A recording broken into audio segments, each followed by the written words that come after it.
earlier this year that I'd wanted to try and have some public conversations this year about policing topics.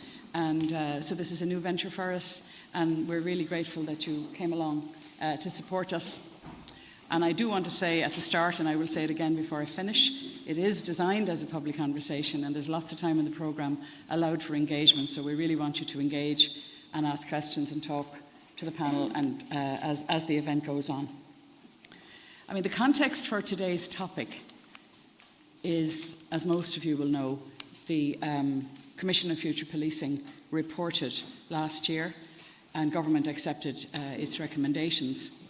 And in its report, it said very many insightful things, very interesting things, and made some very important, significant recommendations, including recommendations about the future of the Garda Síochána, about the nature of policing, and about the Policing Authority and the Garda Inspectorate. The totality of the report is for another day. Today, we want to focus on the recommendation which said that the Policing Authority and the Garda Inspectorate should be superseded by a new body to be known as the Policing and Community Safety Oversight Commission. The Minister for Justice and Equality very graciously indicated to us at the beginning of the year that the new body will be built on the foundations of the existing authority and the existing inspectorate. And the existing staff of those bodies will become the nucleus of the new commission. So then it seems sensible for the authority that it was important that we support the staff of the two bodies to prepare for the new role by deepening and developing our understanding of what community safety might mean in a policing context, and in particular, what oversight means. And we've asked the speakers today to particularly develop that point, because what is oversight of community policing, of community safety in a policing context? We all have different nuanced views about what community safety might mean. It can be this big, it can be very extensive, it can be quite narrow. In the Commission's thinking, central to it is the notion that community safety is not just the responsibility of the guards, it's the responsibility of a whole range of statutory bodies.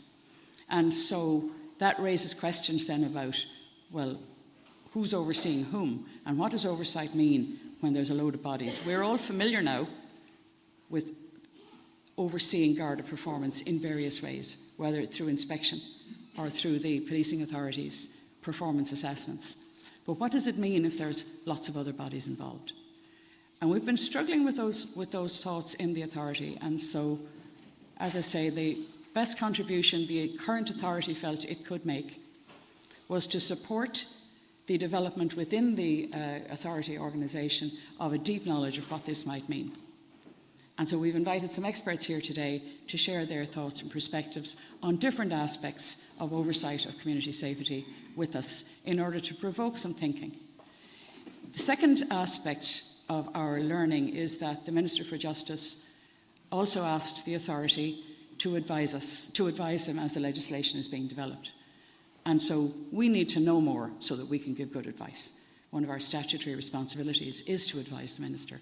And so we want to learn today from the contributions of our speakers. We want to learn from the experience of those of you that are in the room.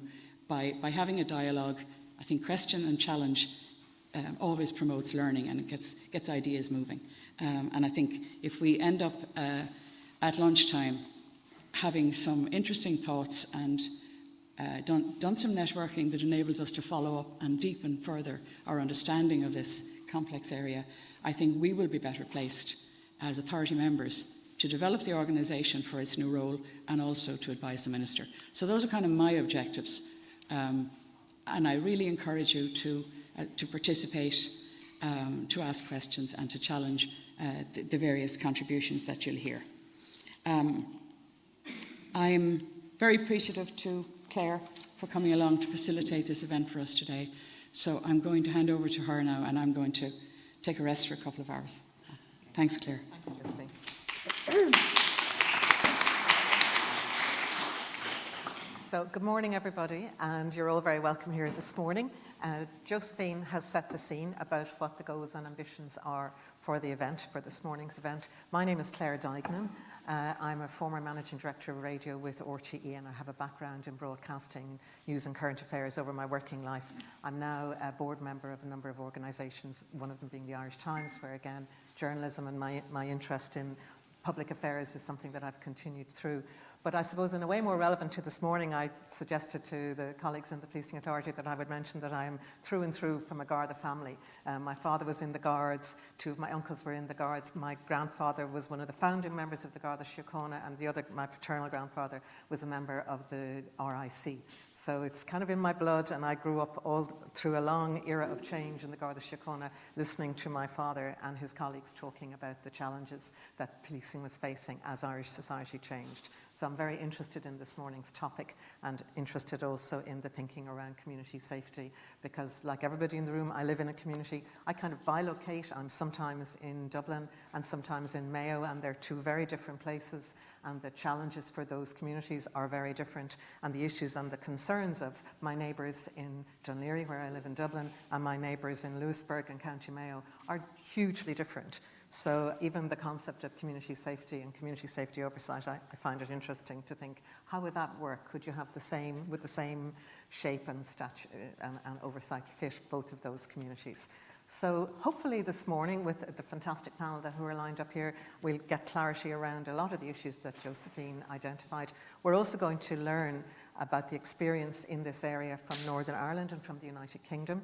We're going to hear experience around the thinking that the Commission on the Future of Policing in Ireland had when it was doing its report, and also very much from the front line of communities dealing with the challenges of community safety and engaged with policing and the Garda Síochána under current arrangements. We're going to hear what their priorities and needs are as well.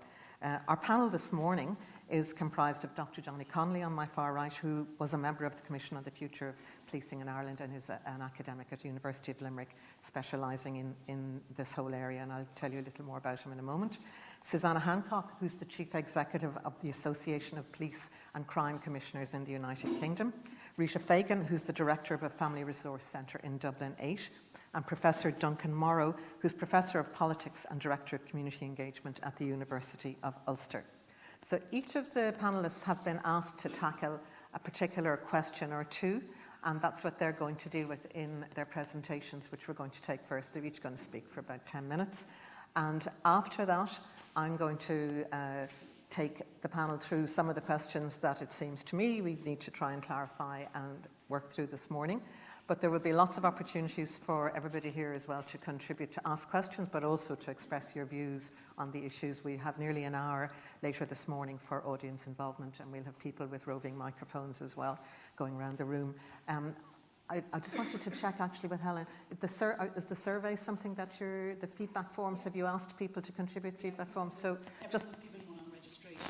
Okay, so just to bear that in mind, to kind of think how you got the kind of feedback you may give at the end of the morning, which would be hugely helpful to the authority in reviewing the outputs of this morning. And also when we get to audience questions, I'll be asking people just to identify where they're from, because it's interesting to know either the agency you're representing or the kind of sector you're in, or the sort of area that you're working in when you're presenting to us. So that all out of the way, I'm going to start by introducing Dr. Johnny Connolly, who's our first speaker this morning. As I said, Johnny was a member of the Commission on the Future of Policing in Ireland. He's Research Fellow at the University of Limerick in the School of Law, and he specialises in the use of evidence to inform policy, programmes and practice. He lectures on policing and criminal justice in the online master's programme, which is a collaboration between the University of Limerick and the Garda Training College. Johnny, thanks. Thank you. Thank you very much. I was here not so long ago chairing or facilitating a session with some of the children who attend the school here, and it was based on they showed the Haughey Gregory play, if anyone has seen that, about the deal between Charlie Haughey and Tony Gregory, local TD, in 1982. And the whole idea was, then there was a panel discussion with young people around what leadership is today and the future of leadership. So it was really a super event. And it's also important to mention Tony Gregory, because I suppose the first time I worked in this area, very much so in the whole area of community policing, was when Tony asked me to get involved in the setting up of the what is now the Community Policing Forum in the North Inner City, or what was the Community Policing Forum in the North East Inner City, at a time when there was a serious crisis in policing and crime here, and for many of the community, they felt abandoned effectively. And there was a real crisis in policing, and so Tony and others of leadership at that time set up the Community Policing Forum, and we'll touch on that later on. I've been asked in briefing notes to touch on a few things which have made me very nervous. What the Commission on Policing envisaged in recommending a model of community safety oversight, how oversight would work in practice, and whether and how the other public sector bodies identified by the Commission on the Future of Policing would be overseen. The ability to oversee community safety in relation to the Garda Síochána, and what role the Policing and Community Safety Oversight Commission should have in relation to the other organisations involved in delivering community safety. And also, they couldn't really find any other models, any comparative models to the Policing and Community Safety Oversight Commission that we recommended. As they said, it is difficult to discern a model clearly held up as an example of best practice. It would be useful to get a sense of the comparator models of oversight that the proposed architecture is based on. The simple answer to that is that they don't exist, as far as I'm aware. But I really welcome this discussion, because as far as I'm concerned, what the Commission on the Future of Policing did in an 18-month period was a visioning exercise with a very broad remit in terms of reference. But the actual details of that vision are now beginning to be discussed, and this is where that has to happen. And so I don't have all of the answers to those questions, but I'll do my best. In terms of why and what we envisage in recommending a model of community safety oversight, I don't think we were left with a choice, but to come up with something like that. We were requested to consult widely, which we did, and the one area where there was the greatest level of uncertainty amongst the public and amongst the guards was what was the precise role of the police. What was the precise role of Garda Síochána? As one Garda member said to me, and I've never forgotten it, he said, "I wish the government would tell us what it wants us to do." On the other hand, if there was, so the role of Garda Síochána, there seemed to be a lot of doubt around that. On the other hand, if there was a consensus on anything, it was that community policing must be central to the future vision of policing in Ireland. And Garda Síochána is proud of its tradition as a community policing service, and as the 2018 cultural audit showed, Gardaí think of themselves as community police. This was also borne out by our own survey conducted by the Commission, where 1,600 Garda members responded, and again they highlighted their view of themselves as essentially community guards. And of course there are many excellent Gardaí who know their communities well and perform an exemplary service, but it is clear that the community policing system as a whole is under strain. Neither the structure of the police organisation nor its practices support the image it has of itself as a community policing service. Notwithstanding a great deal of rhetoric, in Ireland, as in many other countries, community policing within our police organisation is marginalised and undervalued.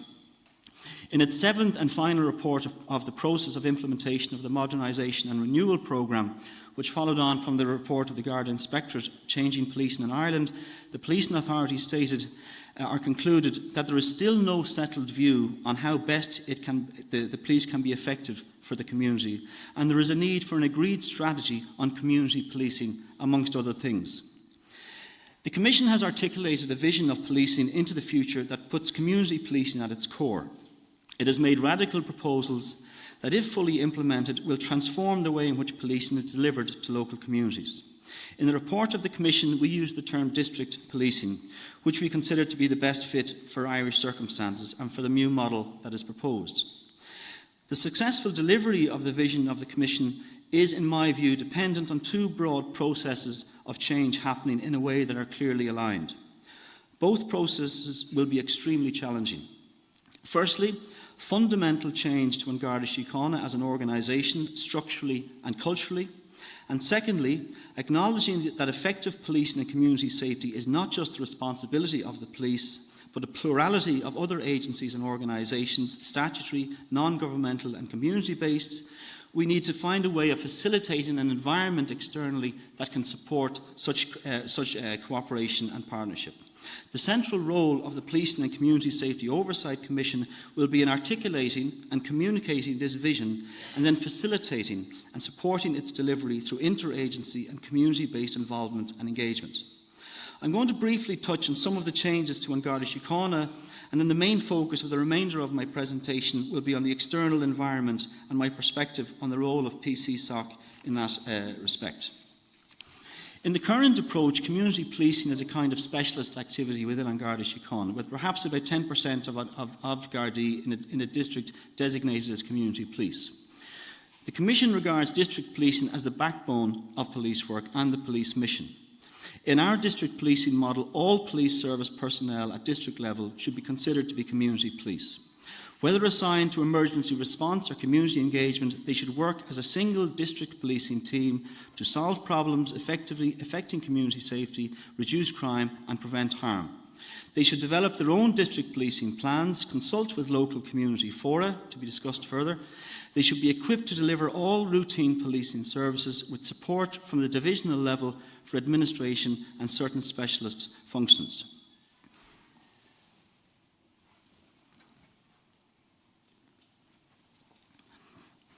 The delivery of effective community policing and community safety has implications for the police in terms of structural change.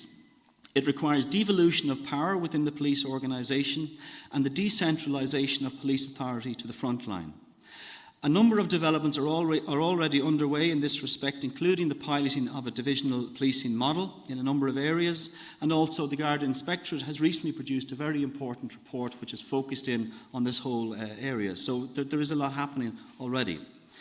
The structure of An Garda Síochána should reflect the focus on the front line by becoming flatter and less siloed. Headquarters should set policies, broad strategy, standards and objectives, and frontline police units should decide how they can best deliver those objectives and be accountable to the supervisors for the outcomes. There must be both a high degree of delegated authority, complemented by stronger local supervision, notably at sergeant and inspector level. Innovation, initiative and new approaches should be encouraged and evidence-based success applauded and disseminated.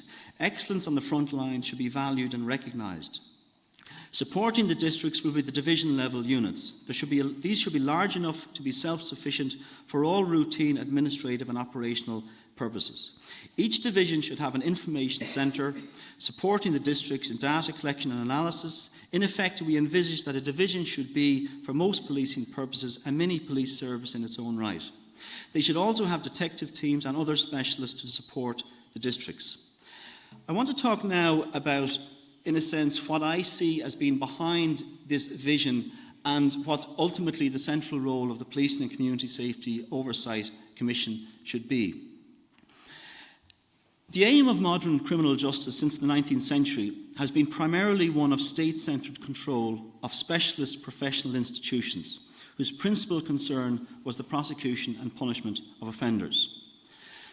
This has changed dramatically over the last 30 years. There's been a growing recognition of the limited capacity of the formal criminal justice system, notably police, prosecution, punishment and prisons, to effect change, and there's been an acknowledgement of the exaggerated claims that they are key actors in crime prevention. The idea that the state alone can guarantee crime control to their subjects was always a myth, albeit a powerful one, and this reality is now increasingly being exposed. The financial burden of the police and the criminal justice system generally has become of concern. Public reassurance and fear of crime have assumed greater importance, notwithstanding the disconnection between fear, objective risks and crime survey data. One consequence of this is that the focus of public policing has broadened beyond crime narrowly defined to include fear of crime, disorder and antisocial behaviour. There's been a huge growth in commercial security and a simultaneous decline in what is referred to as secondary social control occupations, particularly in public spaces, just as park keepers, bus conductors, etc. These have been described as the informal modes of governing social spaces in particular. Also, for many, particularly those living in marginalised communities, there's been increasing lack of engagement with the policing and the criminal justice system. This may be because of fear of reprisal, particularly in a community like this, of those, for example, involved in the drugs trade, but also a perception that the criminal justice system cannot deliver solutions to the problems that people face. On top of these various issues, in reality, police in Ireland and elsewhere spend a lot of time dealing with social issues. They're often the front line supporting the more vulnerable members of society, those who can't afford private security, for example. People with mental health conditions or substance misuse problems, homeless people, children and elderly people at risk, and those left behind in poverty or social exclusion. Partly this is the result of cutbacks in state services or facilities, partly it's the dispersal of the traditional family unit, and partly it is that in some locations the police are the only visible representation of public services. Moreover, in almost every location they are likely to be among the few public servants on duty outside normal office hours. A number of comparative studies have shown that 80% of police time is occupied with non-crime issues, usually involving the most vulnerable people in society, including about 30% of the time spent with people with mental health difficulties. The Commission also heard repeatedly throughout our consultations that An Garda Síochána is constantly called upon to engage in non-crime duties, many of which could be conducted by other agencies. However, it has to be acknowledged too that the professional police everywhere are often both the first port of call, in that people go to them because they don't know where else to go and are then directed elsewhere, or they are the last port of call, as there are no other sources locally available or accessible due to being in the evening.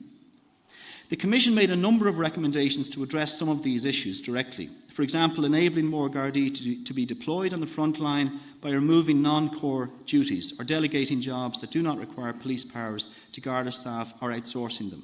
Calling on other agencies to step up to the mark effectively and do things that they should be doing that instead An Garda Síochána are doing. Or setting up crisis intervention teams, including staff from mental health and child services agencies, to be based at divisional level and available around the clock. In this respect, the Commission has embraced the reality of this pluralised, more diversified and fragmented nature of policing and community safety. And it has focused in on the importance of the police in working with other agencies and the community to focus on the linkages between policing and public health and harm reduction. The Commission was set up as a Commission on Policing, not on the police. And this was our starting point, and it informed the broad framework and underpinned the principles of our approach. The police have a particular role and special powers to perform that role, but effective policing is only possible with the consent and active support and participation of the community it serves.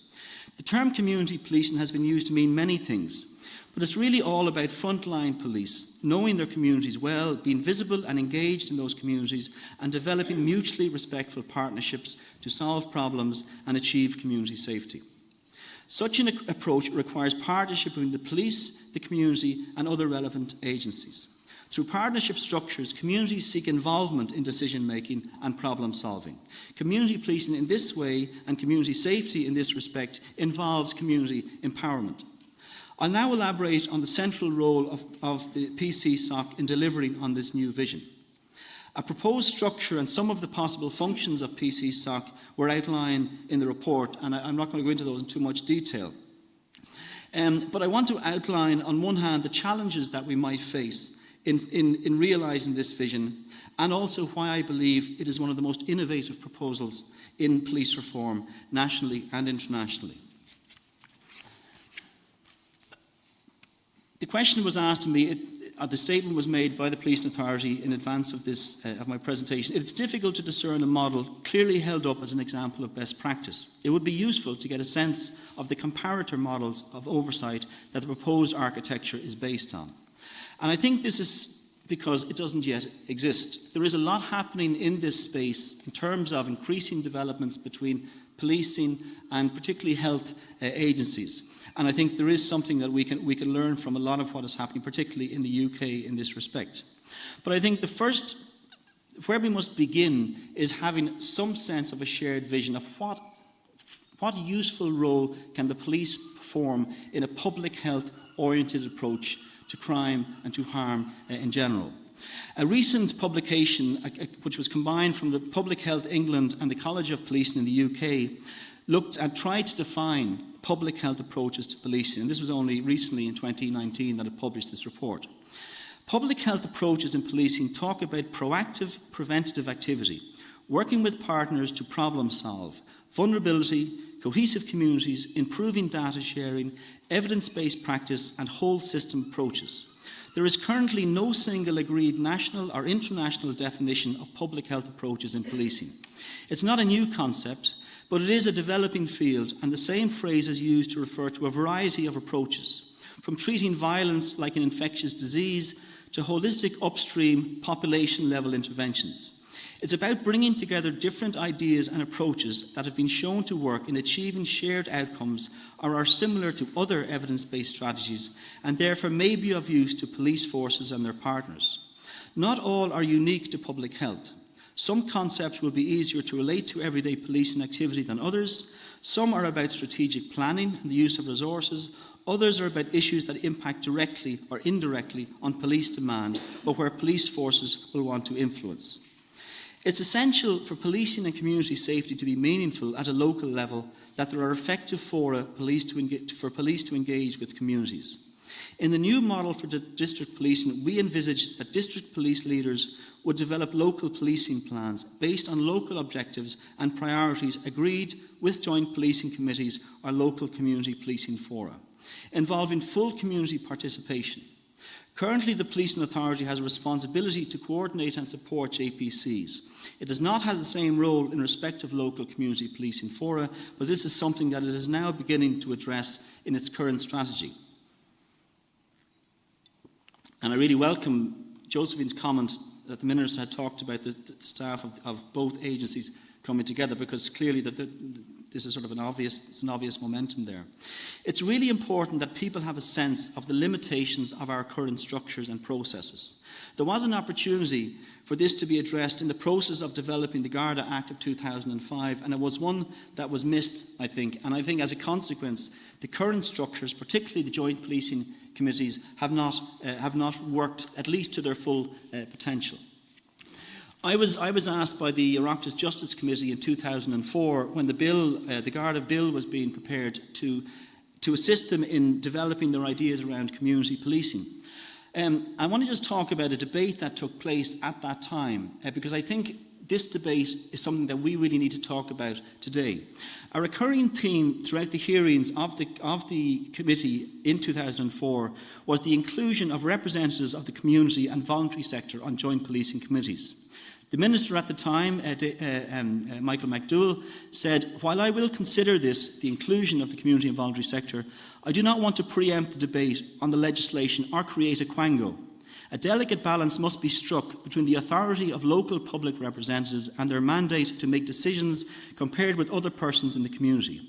Obviously, I'm not inimical to business interests having their voice heard, or for that matter, local community interests, so long as they are democratically mandated. The Deputy will understand that local groups without a mandate can spring up very quickly, and this can be a problem. On the other hand, the National Crime Council, the National Consultative Committee on Racism and Interculturalism, the Lord Mayor's Commission, the business community, all of these groups called for partnership between local authorities and the community and voluntary sector. Fergus McCabe, who was then a chair of the local community policing forum on the management board of it, he highlighted the importance of including the community and voluntary sector. We are lucky in Ireland that people are prepared to get involved in these types of initiatives in a voluntary capacity. Ireland is the envy of Europe in terms of how people from the voluntary and community sector have become involved in the drugs issue. The legislation offers us an opportunity, and failure to change the relevant part of the bill would be a tragedy. The Irish Council for Civil Liberties, in supporting calls for the inclusion of the community and voluntary sector, highlighted the importance of ensuring a transparent selection process.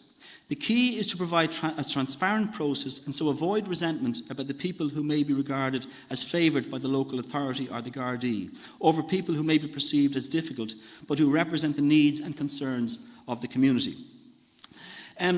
Subsequently, I was asked to assist in drafting the guidelines for local policing for in 2009.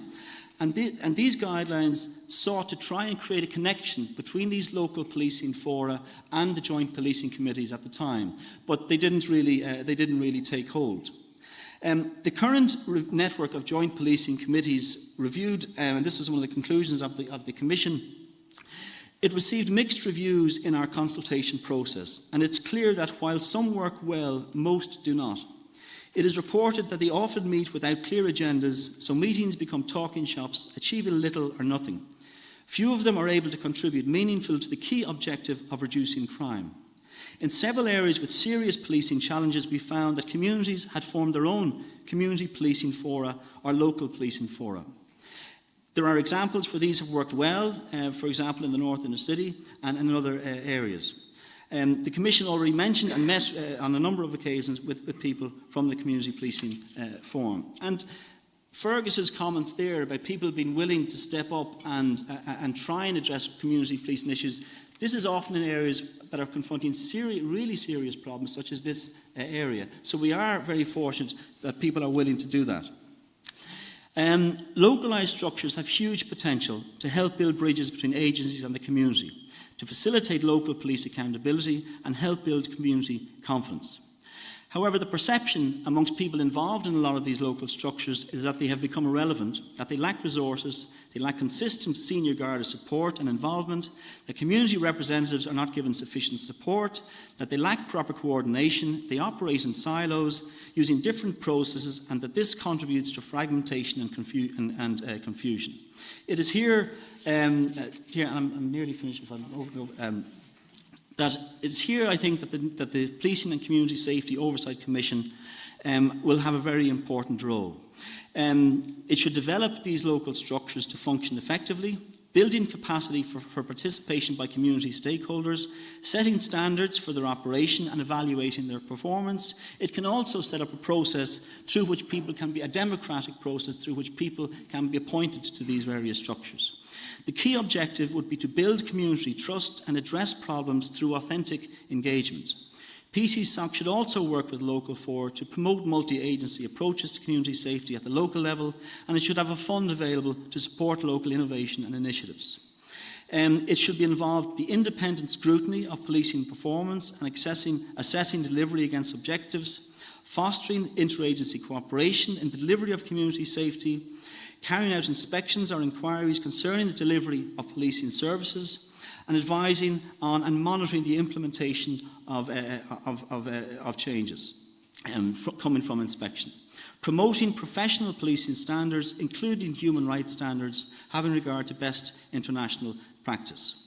Supporting joint policing committees and local policing fora to work with the police and other agencies to set local community safety objectives, priorities and plans.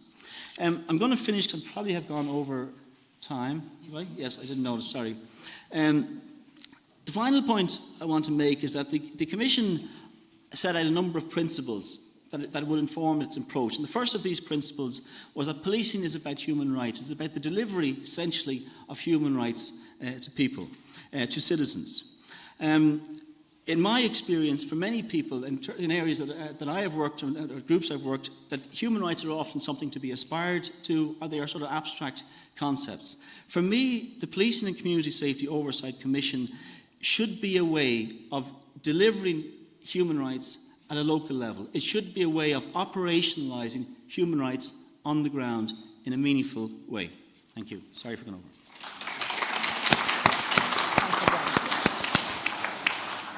Okay, thank you very much, Johnny, for that. Lots of questions I'd love to ask you, and I've made a note of some of them, and we'll come back to them when we get to the panel discussion. I'm going to keep us moving through the speakers, I think, at this stage, because I'm conscious that if we erode our time too much, we won't have enough time left for audience involvement later on in the morning. So our second speaker is Susannah Hancock, who's currently the Chief Executive of the Association of Policing and Crime Commissioners in the UK. She started out life as a probation officer and worked in the youth justice area. She was employed by the Youth Justice Board with a particular focus on reducing reoffending. She then worked with the London Criminal Justice Board, again with a focus on reducing the incidence of reoffending. She then became the Assistant CEO of Victim Support in the UK, and then the Chief Executive in the Office of the Police, Fire and Crime Commission of Essex, and then moved to her current role in the Association of Police and Crime Commissioners in the UK.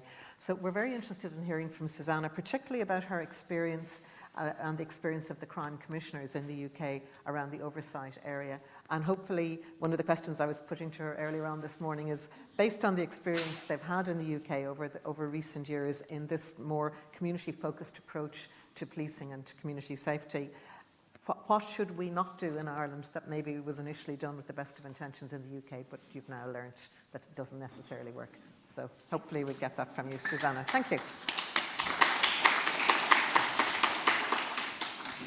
Well, good morning, everybody. It's really lovely to be here, and it's my first time in Dublin. So even though I've got to go back to London this afternoon, it's brilliant to be here and lovely to meet you all and to talk about such an important topic in terms of community safety and oversight of community safety. And I hope to share maybe a few thoughts from the perspective of the United Kingdom, well, particularly England and Wales. Hopefully there'll be some learning for you, but also I'm really looking forward to hearing some more about your views and perspectives about what you hope to develop here as well. So I think, as Claire was saying, I'm the Chief Executive of the Association of Police and Crime Commissioners, and that represents the 43 Police and Crime Commissioners. We've also got some mayors in that mix as well in some of our big metropolitan areas in England and Wales. Police and Crime Commissioners are still relatively new policing governance bodies in England and Wales. We've only been going for about 7 years. Prior to 2012, when Police and Crime Commissioners first came into office, we had police authorities perhaps a little similar to yours. So we're still learning. We're still relatively new in our model. But I thought I might share some reflections on what we've learned so far about the role of Police and Crime Commissioners and policing governance in relation to community safety, because I think there's some good bits, but there's also some bits that I think if we were starting again, we'd probably do quite differently.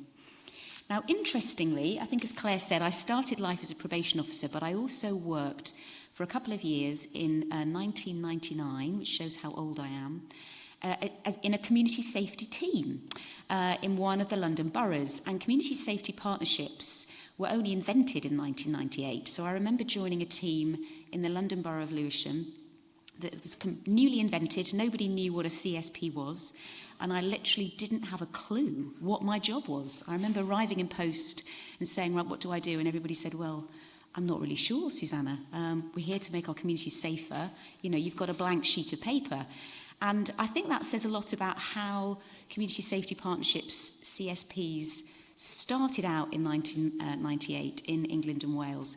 They were statutory partnerships, but really we were making them up as we went along. So lots of learning from that experience, but a good opportunity hopefully to share some of that with you. I thought I'd just give you a little bit of background context to community safety partnerships in England and Wales, because I think some of it is quite useful, hopefully, for yourselves too. So they are statutory partnerships, statutory bodies set up in 1998 under our Crime and Disorder Act. And the members of the CSPs are local authorities, police, what we call clinical commissioning groups, which are the health commissioning bodies, fire and rescue authorities, and the probation service. Now, interestingly, when they were set up, police authorities were statutory members of community safety partnerships. But when police and crime commissioners were established in 2012, they were removed as statutory bodies. So in England and Wales, policing, the operational policing, sit on CSPs. But interestingly, police authorities don't. That has some benefits and some risks, which I kind of think we should consider. And obviously the role of CSPs in England and Wales is to do all that is reasonably possible to prevent antisocial behaviour, substance misuse and reoffending. So it's quite an interesting remit. The funding of CSPs is a real mixed picture back home. The funding, when they were originally established in 1998, was really substantial. CSPs were very well funded in the early days, and I think as a result we're able to not just work as strategic bodies but also as delivery bodies. They commissioned lots of crime prevention activity, reducing reoffending activity at a grassroots level, and they were pretty significant and in some areas quite powerful bodies. They had real teeth, I think. But what we've seen as a result, in part I think of austerity, is that community safety partnerships now are not the creatures they used to be. They're much smaller, and in some areas at the strategic level we're just not getting the senior representation that we need, that you would need, in order to give them real impact at a local level. Most of them now are primarily funded through police and crime commissioners, and what we're seeing is that quite a lot of the other statutory partners are not funding them either at all or certainly in the ways that they used to be. And I think in some of the areas that have CSPs now, the Community Safety Partnership team, the team that organises it, can be no more than 1 or 2 people. And, you know, back in the day, there would have been probably about 30 individuals in that team. So that, you know, there's something about how the different partners, how seriously they take their statutory role and the resource they put in the pot to really make those partnerships happen that's important. But then also, so what's the oversight bit of CSPs look like as well? Because that's the question you're considering today. So PCC's, Police and Crime Commissioners' involvement in CSPs is quite interesting. So community safety partnerships by law are required to share their plans, their community safety partnership plans with police and crime commissioners. And by law, they must have regard to the police and crime commissioners' police and crime plan. So there's something about strategic planning needing to be aligned. And police and crime commissioners have a statutory responsibility to monitor community safety partnerships, and they can request a report from a CSP that they believe isn't carrying out their duties effectively and efficiently. But what they can then do with that report is the big question mark. And I guess some police and crime commissioners who perhaps feel that their community safety partnerships aren't delivering effectively at a local level, I suppose their ultimate lever would be to reduce or take away their funding, but in a sense that would potentially give them even less impact at a local level.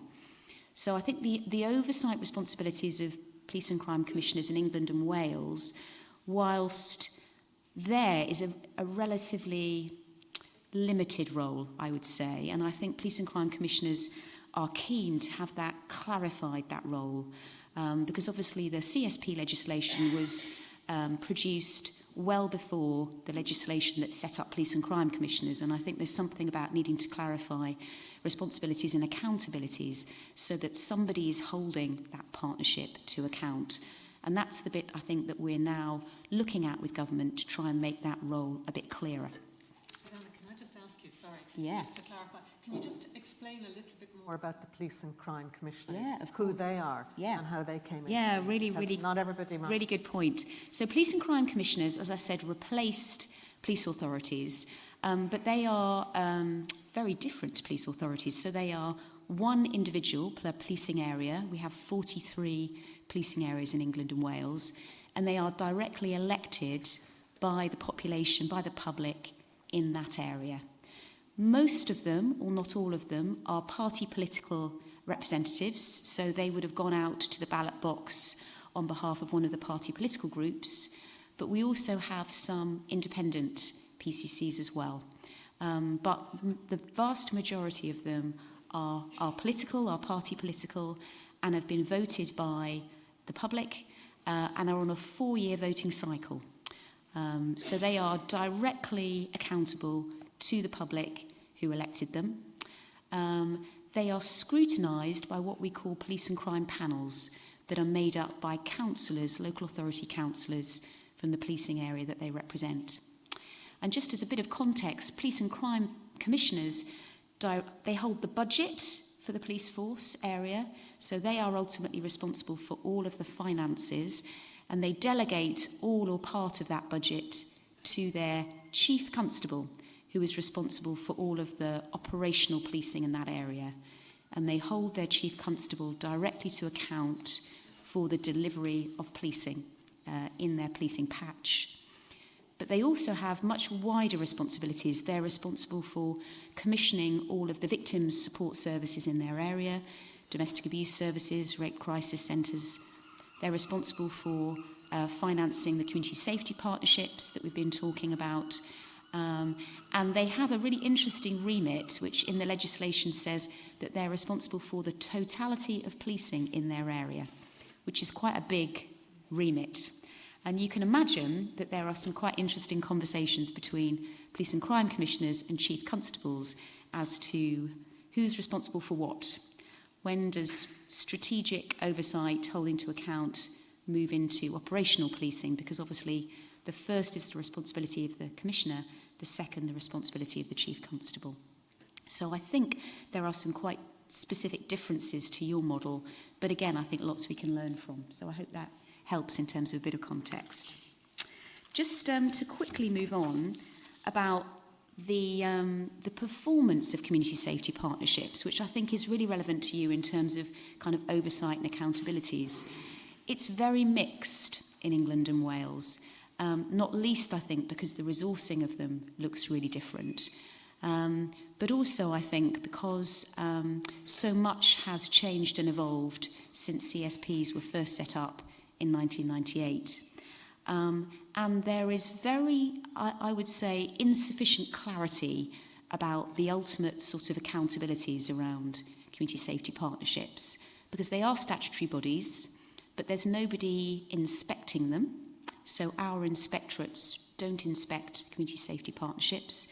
The different bodies that make up them will be individually inspected, but nobody's really looking at the sum of the parts. And I know police and crime commissioners in England and Wales are really keen to have much more of a focus on the impact and importance of CSPs, particularly when we've got such big challenges around tackling serious violence, human trafficking. There are so many issues where we really need our partnerships to be working well together. So how do we pull together the performance of the community safety partnership, and who says you're doing a good job, or who says you really need to raise your game, partners, and work together more effectively? And I think that's a question that you'll be thinking through today and in the months ahead around the oversight of CSPs moving forward. Now, police and crime commissioners can really incentivise their CSPs through funding, and some police and crime commissioners give very significant sums of money to CSPs, either for their own commissioning or for CSPs to actually deliver services. So we've got a range of CSP models out there.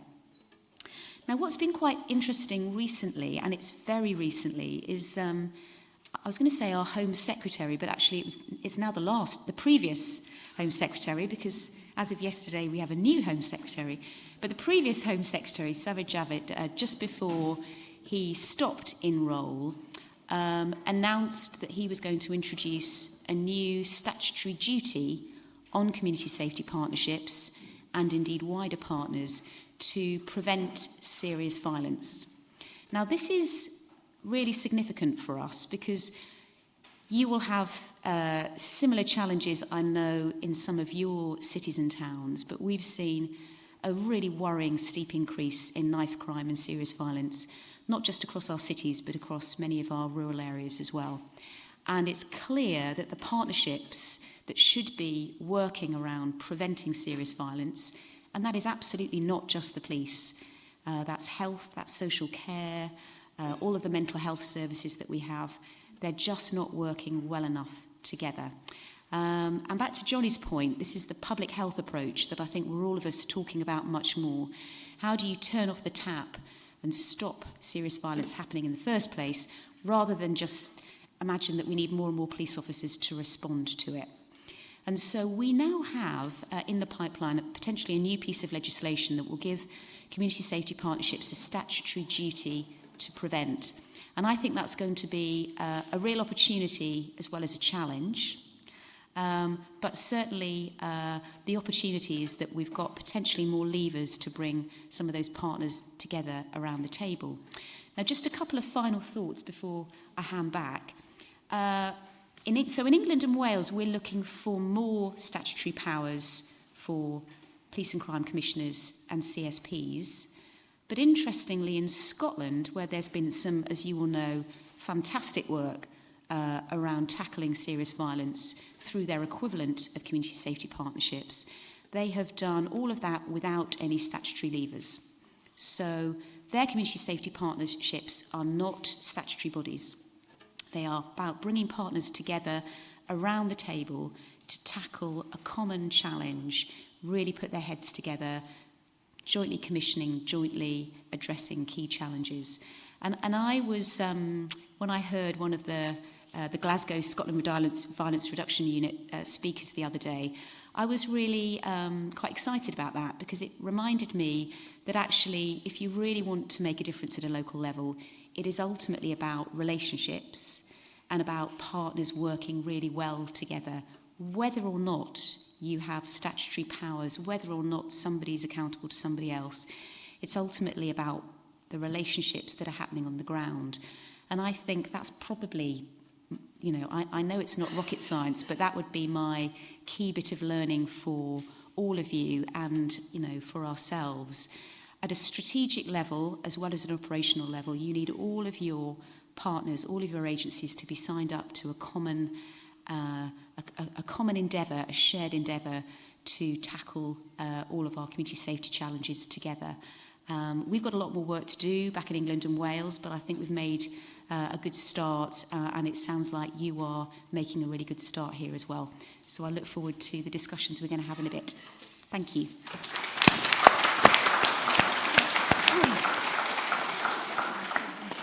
Thank you very much, Susannah, and apologies for the noise. I gather it's actually birds on the roof. It's not. Is that right? It's not anybody rooting around and interrupting you, so apologies for that. Our next speaker is Rita Fagan, who's the director of a family resource centre in Dublin 8. Rita's from a working class family from the Liberties, where she still lives, and she still volunteers with tenants on around tenancy issues in that area. At the age of 14, she left school. She went to work in a sewing factory. She said to me earlier she should have stayed there because of all the things she's taken on since then. But she became very involved in the trade union movement and also worked as a volunteer for 11 years and 1 full-time year with the Simon community, which then led her to taking up a community work course in NUI Maynooth. And following on that, she started working in the community as a community worker, and she has been 31 years doing that. She's a passionate Every day, and every night and weekends as well. And she's a passionate believer in social change at the grassroots level. And Rita's going to, I think, talk about what are the expectations of people who are living out in the community from what's their understanding of community safety, what could be done better in this area than under the current model, but also what's good about what's working at the moment and what she would like to you think I'm going to be saying all that? I do, yeah. Yeah. Go. Thanks very much. I don't know why I'm here, really. Just I answered, I said yeah on the phone. So we're in a very challenged area because the north inner city is very, very challenged at the moment because of the feuds, and people are living like in terms of fear.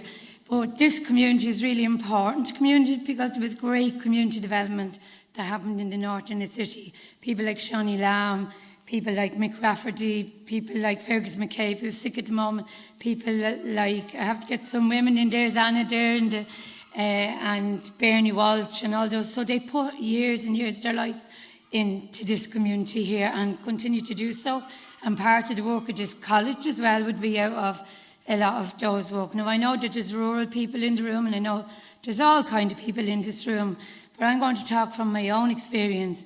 As I said, I'm not naming my communities because I know they're in the south central area of Dublin. There are parts that don't experience what some of the communities that I work and live in experience. So there is gentrification going on and lots of different things going on. But there are parts, and Johnny, I know they have been doing research, like Joe Donoghue should really be here. But they're doing research, and it really highlights that there are hotspots, and those hotspots don't get the resources that they should get. They get, like, policing across the country is equal, but there are some communities that need more policing than they actually get. So the impacts, I wanted to read 2 letters that came to me, but the impacts in terms of addiction, drug debt, mental health, are that some people, they just leave the community. that there's really bad behaviour happening. So I wanted, this particular letter came to me through politicians, but it's a shocking letter, and I thought I'd use part of this as a kind of an experience. So this is, they live in private accommodation in the area where I work, and they're Greeks, and they're over here over 4 years. And this happened a few weeks ago. So he said, during all the years we have lived here, we witnessed antisocial as well as criminal behaviour in our neighbourhood, and had several reports on the Garda Síochána and Dublin City Council. And the reason I'm sending this message now is because I have exhausted all the options in addressing this problem, which continually deteriorates to this day. A gang of over 20 youths, mostly boys, aged between 8 and 18 years old, are terrorising the neighbourhood, assaulting everyone at random, both verbally and physically. Please understand, while these individuals are young, their capacity for violence not only matches, but sometimes exceeds what would be expected of adults in organised criminal groups. It's truly unimaginable.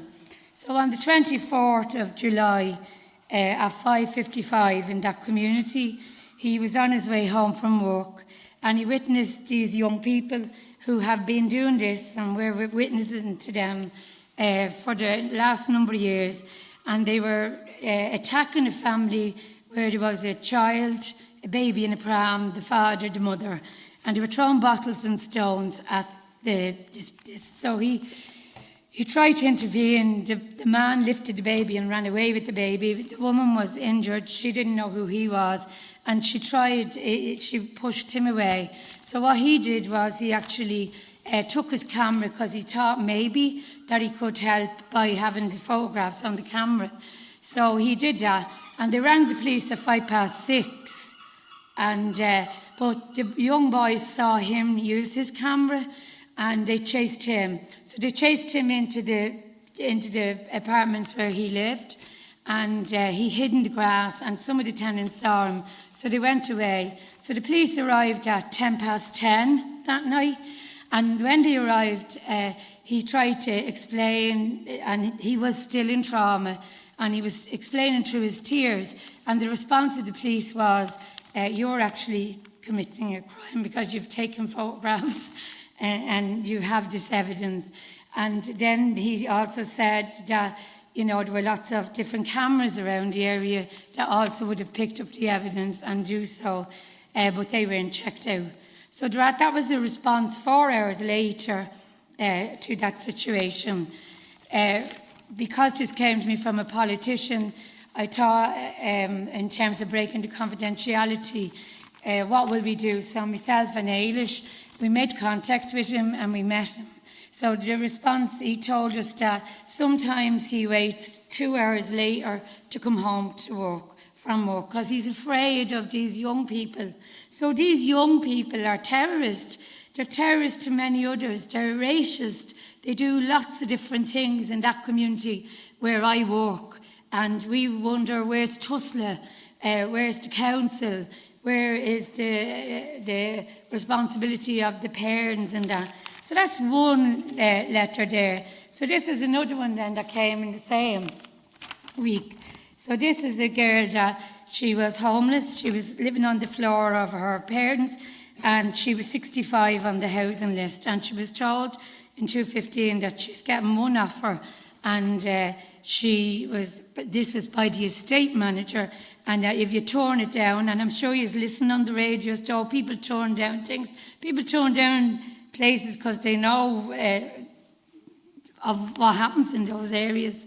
So they turned, she had to take so she was put onto a block that I work in, and as the Family Resource Centre works out of, and she wasn't familiar with procedures within the social housing. She took the flat. Since taking this property, I have experienced numerous issues that have caused for concern regarding the safety of my 2 daughters and myself, along with reporting numerous issues with dampness, pipes bursting, other things being destroyed, drugs being sold on the stairs, and my children having to walk past this regularly. New tenants arriving and causing antisocial behaviour with fistfights, knife attacks, windows being put through, all that have been witnessed by my young children and has led them to anxiety. That's all about that health stuff you've been talking about. I'm not leaving the flat due to being bullied on the landings and in the blocks. And I brought the above information to your colleagues' attention. I'm a mother working, and so what she's saying to them, that although she brought this to the different people, they said there's not enough evidence. So there's not enough evidence, and so it's not getting the response it should. So there's lots of different things in terms of the issues that people have to put up with every day in a lot of the communities across my areas. Because I listened yesterday on the radio and I heard a conversation with some of the politicians saying, you know, it's not that bad, really. It was like that in the 80s or the 90s.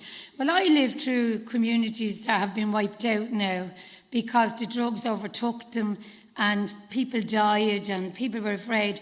But I think the time we're in at the moment is really, really serious time because it's changed.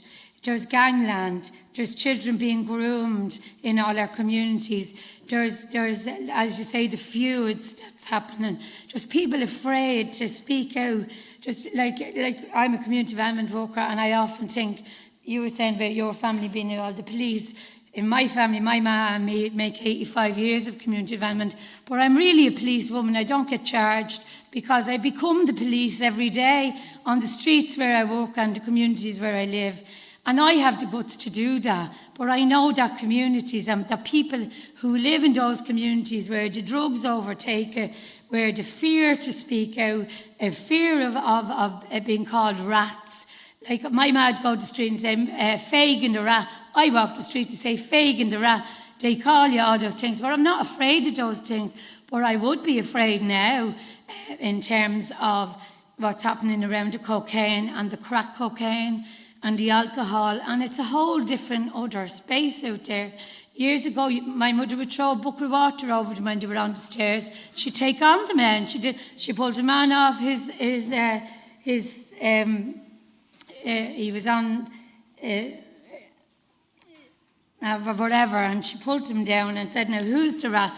But you wouldn't do that now. So I know I'm trying to give you these pieces, and I know Ailey's just looking at me there saying, will you ever get to what you think it should be?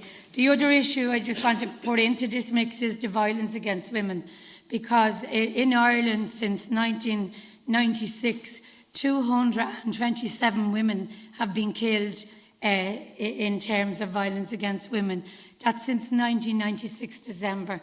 And as a community, because we had one of our own volunteers killed, knocked to the ground with her skull cracked, that we set up a community response to violence against women.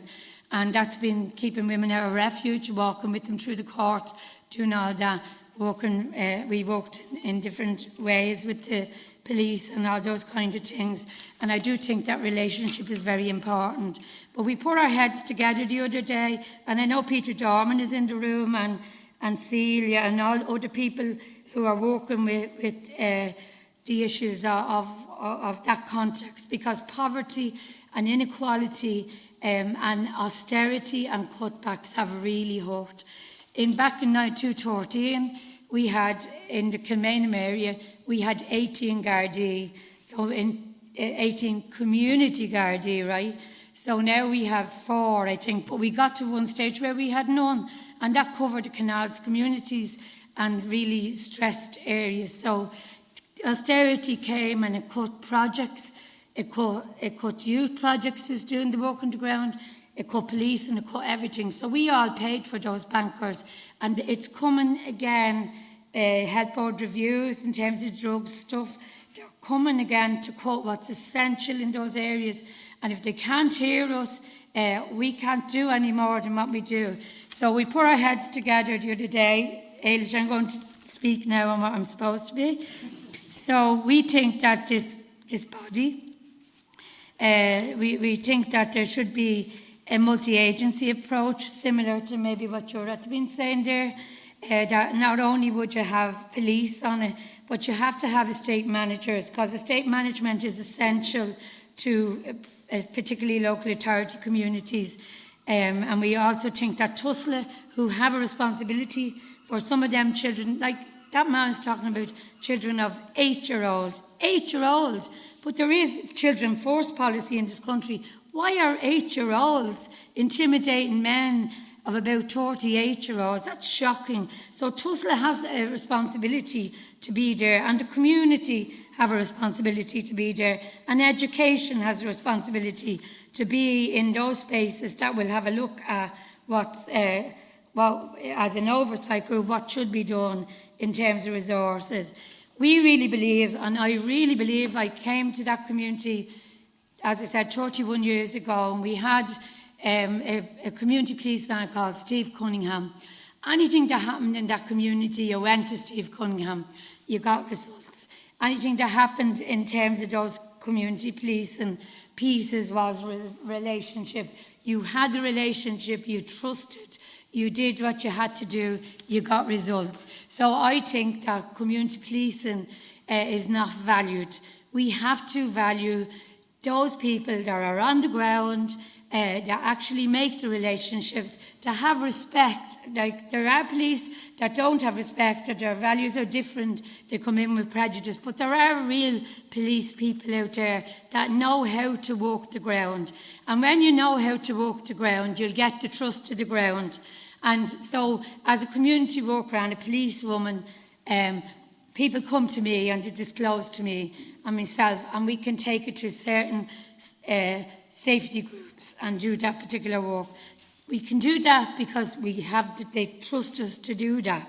So we have to make something in the guards really, a lot of people are on the way to being a detective or a drug squad or whatsoever. But the most important guards are the guards who work on the ground in terms of those relationships. So Mrs. Feehily there can have a look at getting them to put some money into that.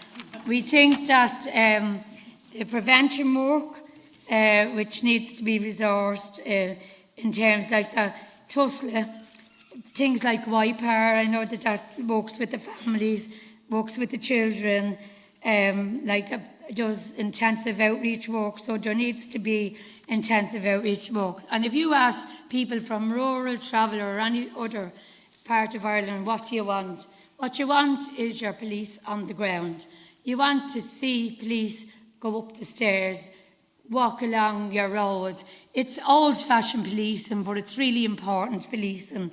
And that's what, if I asked anyone in my community, what do you want? You never see them, they never come. Right, so that has the impact. We're talking as well that the training of Gardaí in relation to class issues or having a community analysis, understanding poverty and the context of poverty, understanding that we who are community workers on the ground have authority as well. We want to be heard. We really want to be heard.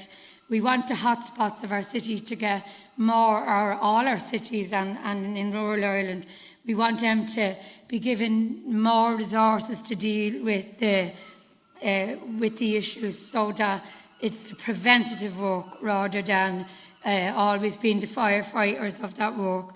We want to support Johnny Connolly in his work, in all the work that he's actually been doing. He's a professor, and all the work that this professor has been doing in terms of policing. And we want to, Joe talks about building community resilience, and so much has to be learned from the ground. You have to learn from us, you have to learn from communities, and you have to empower communities to feel that they can actually be part of the solution rather than always being part of the problems. So I think there's a few things. So that is that you get the right people into the interagency body, and that is people who want to be there, not people who are there because they get the job to do it. We were talking about that in the room. People who can spend money, people who respect the voices of those, in the harsher parts of the places where people's mental health gets affected and all that. So we need to empower our communities, but most of all we need to listen to our communities. Now, Eilish, leave that now. Anyway, that's my piece.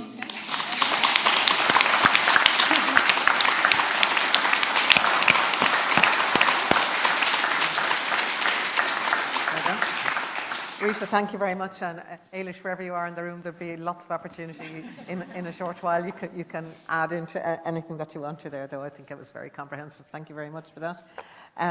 Our next speaker is Professor Duncan Morrow, who's Professor of Politics and Director of Community Engagement with the University of Ulster. He has a long history of research and practical engagement in peace and conflict studies, in justice, and in the commissioning around policing in Northern Ireland.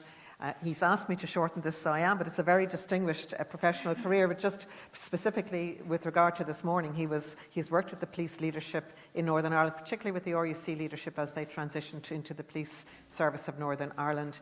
He's part of the University of Ulster Police Recruit Training Group, and he has worked on bodies tackling sectarianism in Scotland and around hate crime and prejudice and community cohesion in Northern Ireland.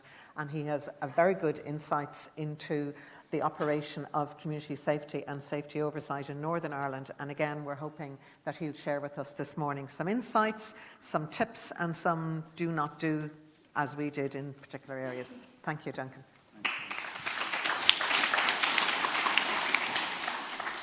Being last gives you a chance to look at the crowd, and I have to tell you, you're very rough looking today. I am looking also at this crowd and seeing a series of serious experts in this room, and I am not going to try to tell my grandmother to suck eggs, but what I am going to try to do is just give some reflections, I suppose, more than even expertise on some of the things that I have observed over the years in working closely alongside policing. I certainly wouldn't put myself up as an expert, but as somebody who's been a kind of partner with policing over the years, for many years in many different aspects. I suppose the Northern Ireland thing is both useful and not useful, partly because we have such a specific and our own kind of context which we have to deal with, and particularly around policing. I want to say two things. There's, at one level, a sense in which policing was at the absolute core of the crisis in Northern Ireland, and the crisis was about legitimacy. In other words, who has the right to do all these things, and that was absolutely general crisis. And there's another sense in which the journey with policing over the last 20 years has been one of the most comprehensive and possibly one of the most interesting and successful. And as we get 20 years past that, the shortcomings and the practical realities of that remain. So I'm not here to tell you either a good news story or a bad news story. I'm here to tell you some things that I observe about our process of this. If there were three problems in policing, and there are so many, we could talk about this forever, and I could talk forever and have to watch my time here, is that what did we inherit? A broad legitimacy crisis, a real crisis of how do we get people to buy into policing? Second one, the bottom line is that we had security as the priority for the police. That was the bottom line priority that had to be delivered, and was the pressure. And the consequence of that was an exaggerated form of what happened everywhere, which were that police were thrown back on their own resources. It was an internally functioning organisation. To be really, really clear about this, for security purposes, people could only live in certain areas. So their contact with communities was necessarily limited. The way in which they discussed matters was also security related. So the capacity for people to know anything, what people knew was what they got. And what they got was determined by those qualities. And that meant it was a very variable picture. There was one group of people who were absolutely immune to any criticism of the police. There were other group of people for whom the police were the front line of the problem and the bottom line of the problem. So coming into that big problem, that's all I want to say. Second thing, I suppose that we got a comprehensive reform process, the patent process. And it had to take on board something which is two big stats which I use in my teaching, which I always think are worthwhile saying. 80% of police time is not on crime. It's on the problems people raise and responding to the problems people raise. And those problems may be directly to do with crime, but it may be there's kids down the road they're coming in, I can't get out of the house, are you going to help me?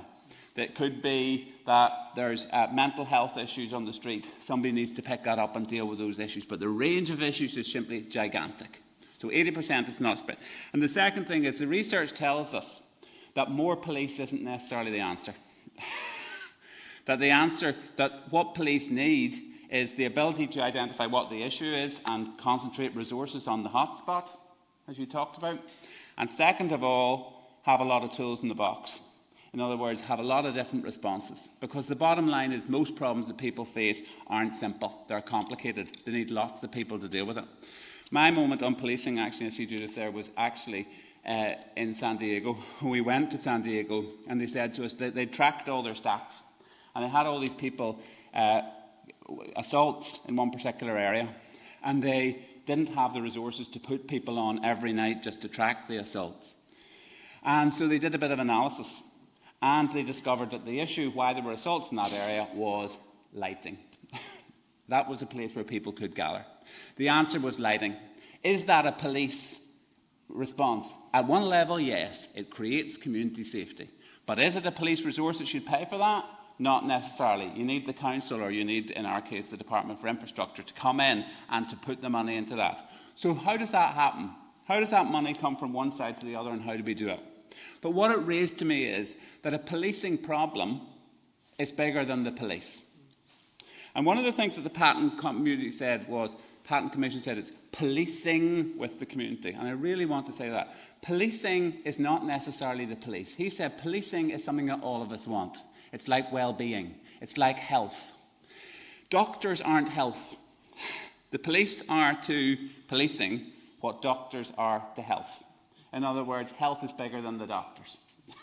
You have to look after yourself. You have to walk. You have to stop smoking. You have to do other things to make your life possible. And to get health and well-being, we have to. And all of us now know that it's not just more doctors that will make us healthy. It's actually thinking about the bigger problem. So I suppose what Patton was saying was we have to, first of all, see that police always belong, and this is an old stuff, belong to the community. They're a community service like all the others. And so at some level or other, that relationship has to be watched, because that's what it's for. The police don't exist for the police, like doctors don't exist for doctors. Police exist to bring a service. That's the first thing. So the service is what we're interested in. Is the service being produced? And are the police the best people to do it? Second one, it is that the outcome that we're looking for altogether, and this is why you get this kind of fuzzy language, is people need to feel safe and be safe. Keeping people safe. And what that looks like then means, and another jargon stuff is, we've moved to saying, it's not just, we don't measure people by saying, are we doing well because we've loads of police? Or are we even doing well because we're answering loads of calls? No, we're doing well because people feel safer and are safer. And that's what we're measuring. And that may not be more calls. That may be diverting money out of calls and doing something else. That might be taking people into a context where, for example, answering 100 times the same house where the person's been targeted for hate crime is not solving their safety problem. It is producing loads of numbers saying the police went out 100 times. But actually, we need to be talking in the community about why that's happening. We need to be producing some kind of real long-term solution for the person so they're not being attacked.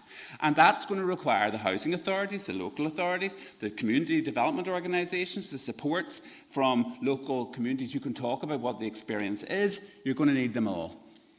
And so I suppose it pushed us into this policing with the community. That was the model. There were all sorts of things in Patton which were important about legitimacy, about composition, about the badge and name, about the human rights component. All of that was absolutely central. And within it was also this issue of policing with the community. Now, next thing, I would also say to you, policing with the community is a very problematic term, because people have lots of ideas. When I ask my police recruits, and I'm watching my time here, what they think the community is, they all go, everybody. Policing with everybody doesn't work. Then you go, well, the community is the local community. So it's just local policing. And I have to tell you, I don't know what it's like in the Guards, but certainly in the PSNI, the risk is that if it's just local, people think it's just for the softies. kind of social work. Real policing is the hard stuff, knocking down the doors, and it gets no attention. And the third one then was policing with, and then I'm going to use the Northern Irelandism, policing with the community. Means something else. It means working with the hard guys who you broker and the ones who get to speak all the time, and not more broadly. So the political legitimacy point. And the problem is all of those have a certain truth. We need to have political legitimacy. We need to have working with everybody. We need to have local community. And it's getting even more complicated because everybody's a community now. The business community, the gay community, and everything. So policing with the community isn't necessarily a helpful term. So here what I want to say is this, is there's a missing bit, which is, first of all, it is about not just general community policing. It is about policing and community safety, if you like. So that's the first thing. And so you have to identify what issue, so the problem. So the problem might be domestic violence. Well, the people you're working with domestic violence won't be the same people you're working with on drugs, won't be the same people you're working with on serious crime, won't be the same people you're working with on antisocial behaviour. But policing with the community you'll be doing all the time. And so it's a culture change we're talking about here. Policing with the community means learning inside the police and outside the police that we're doing this together. But the key issue from the police point of view is getting, first of all, the problem in place. And I suppose what I want to say to get to my point about these issues is there are conflicts of interest, there are issues around this, and there always will be. And at some level or other, the core is clarity about them, being on top of them, and at some level or other, trying to monitor and see, is it working? Because the only test of this is it working? Is there an outcome that's working for people? So, big picture. For my money, the big picture is not any structure.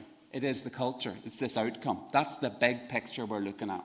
We have to find ways to measure that. Is it actually happening for people? Is there change? Are people getting that delivery? So your thing about the informal is absolutely critical. But I suppose what we came to the conclusion is that culture doesn't just happen. It has to be fostered. It has to be fostered inside the policing organisation itself, inside the PSNI in our case, and it has to be fostered and organised. And so what Patton suggested was we had to have a structure. So I'm just going to talk very quickly about the structure. We set up a structure that has got all sorts of issues. But I want to go back, I'll go back to this point several times, which is the structure isn't the thing you're looking for. What you're looking for is, so design your structure. We have to keep the idea here, and very often the structures become the thing. But the thing is meant to produce something. So we produce these things which are currently called, just get ready for this, PCSPs, Police and Community Safety Partnerships. And there's one in every local government area. And they're made up of three kind of strands. One is elected, and the elected members are nominated in proportion to their party representation on. So the politicians are in, but not a single party control. Number two, recruited element from the community, which is meant to be broadly representative of the community. And what that means is age, where they come from across the area, the community background, all sorts of other equality dimensions. Gender obviously has to be key to that as well. So all of these things are critical. And then the third one is designated bodies, what's called statutory partners. And those are some of the ones who are always there. The council, the Youth Justice Agency, the Housing Executive in our case. There are various agencies which are nominated onto that. Now, I have to say that that structure has moved from already being one for every council, which used to be 26, down to 11. And so this word of what the community is also very problematic, because at 11 councils, most people don't feel necessarily that that represents their community. So we have to be very careful that whatever structure you produce still has to get down to the question of how's that culture being reproduced in the meaning of community that most people have, which is where I live. Where I live. So let me just say, and I will talk for maybe 5 more minutes, is that okay? Okay, so let me just, having said that we organised it, I have to say that there's a conflict of interest in that. You organise it, and at the same time, you focus then on getting your plans and your budget sorted, and it's all about the widgets and the accountability and all of those tick boxes, and actually you're no longer only talking about what's got to be done. And actually that's a real issue, which is, if you don't have that, then it never surfaces. So this is a tension, and it's something which, in my view, will have to be monitored, which is it actually enhancing it? And if not, how do we change it? Because we did pieces of research which suggested that there are, and this is some outcomes of pieces of research we did recently with different parts of it. First of all, the pluses. It really has brought more people in. Compared to where the PSNI was 20 years ago, it's brought a lot more people in and given them a better understanding of the complexity of policing. That's the first thing. The second one is it has allowed more local focus, in the sense that there is not necessarily the same policing challenges in certain areas. It allows people to hotspot some of that stuff, and it has allowed people to build relationships. But I have to say that there are all sorts of other issues on top of that which are problematic, and I'm now putting these things as my sense of them. First of all, the question of accountability. Accountability is a real problem in the sense that each of the different people have a different sense of what they're accountable to. So having a coherent sense of what we do together, and therefore what our responsibilities are in it, is a constant battle. And so working out, for example, as a statutory agency, do they start sending the more junior ones over time? Does the police end up being the only one there? Or does the police commander run it just by himself or herself, mostly himself, but herself? Or do they bring a whole raft of people? Policing culture is problematic in Northern Ireland. People get circulated really quickly through the districts. People complain, they make a relationship and they lose it. They make a relationship and they lose it. It's a constant. It comes up every single time. The culture of the council. It's in the councils. I have to tell you, the councillors are both necessary and a disaster.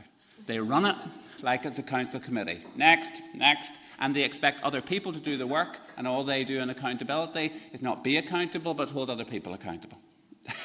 So there's a real issue there. And then there's the community, which is at what point are independents really independent? Do they represent, and so on. So all of these are real issues. And I don't want to take them away, I just simply want to note them and say everybody said about that and they had to be done. Can I just ask you one question about PCS, please?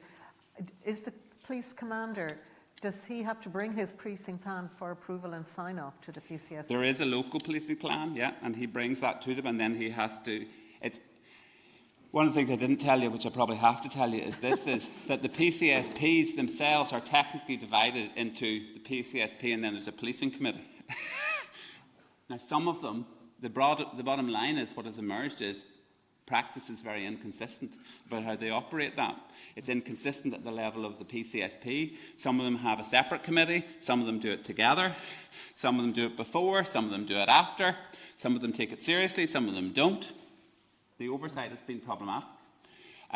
Some of them are, and I have to say that what has actually happened, and it's a bit like your story, which is it's been a suck it and see type of thing. People have put it out there and let it develop itself. And I think we're really now at the point where we really do have to talk about the consistency and what's going on.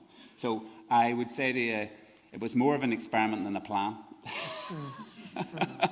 And that actually is something we all need to get here. We have to build in the learning and review. Anybody who thinks we're going to get this right first time is going to be coming here across in a few years. So let's be clear about this. There needs to actually be a formal moment of learning and review and also accountability around that, because I think otherwise this drifts. And for example, it really became clear, and there's a law in politics which they call the iron law of bureaucracy. And the iron law of bureaucracy is that eventually the people who are there all the time run it in their own interests. And that means that the bureaucrats start running it because they're there all the time. And that's not being bad, it's just that what all of us would do, we'd start running it in their own interests. And so you have to steer against it all the time. And the iron law of bureaucracy tells you that it depends on the police commander and the manager of the PCSP how well this works. If they get a good relationship and they're broad and good people and they're working well, it works well. If it doesn't, it doesn't. I'm not sure you can get over that by planning. I just think you have to get over it by evaluation and monitoring. And so if we're talking about monitoring, it has to be something which is part of the discussion and how we move it. Okay, next one. I've talked about bureaucracy. There's a real issue that this PCSP structure, in fact, is seen as bureaucratic and distant. It gives the impression of being a community partnership, but it isn't actually a community partnership. They don't actually do enough. And so what I would say to you about that is that part of that requires you to be very clear. There needs to be an ongoing knowledge and investment and knowledge of people, because people are not coming to this table feeling equal. They feel bamboozled sometimes by statistics. They feel that people are telling them things but then don't have to deliver. And there needs to be actually an acknowledgement that if you're working on these structures, this is a real job and people need to be given some support to be able to do the job that they're being asked to do. There are also issues about the lesson sharing. I don't think we have done nearly enough about bringing lesson sharing between them so that people can learn from each other's practice. So not only investment in, but real lesson sharing, structured lesson sharing needs to be something. And then I would say to you that there is a responsibility, which I'm not sure that the community people have really internalised, and certainly the councillors, is that accountability, once you move on to these things, means holding yourself to account as well. In other words, that the word in the Northern Ireland phrase is advocacy, is that eventually the community needs to be going out also explaining to the wider community, the members of this, what is going on, so that people can get a sense that things are actually improving. And police constantly complain that in fact they never get that side of the support. The notion of accountability is simply, I'm here, you're sitting there, and that's the conversation we're going to have, rather than we're around a table here identifying problems. You have to do this, you have to do this. The community has some things we have to do as well, and we're all going to come back and say how we did it. But so mutual accountability and how we hold each other all to account has been an issue. 3 pieces of research, and I realise that I'm going on too long, but I think they're still worthwhile talking about. One is, if there's one word I would use that we're going to have to really think about, it's clarity. Clarity of roles. The work we did with the PCSPs and the policing committees told us that there is a real wish to understand what are we for, how do we do it, and what do we all have to bring to the table.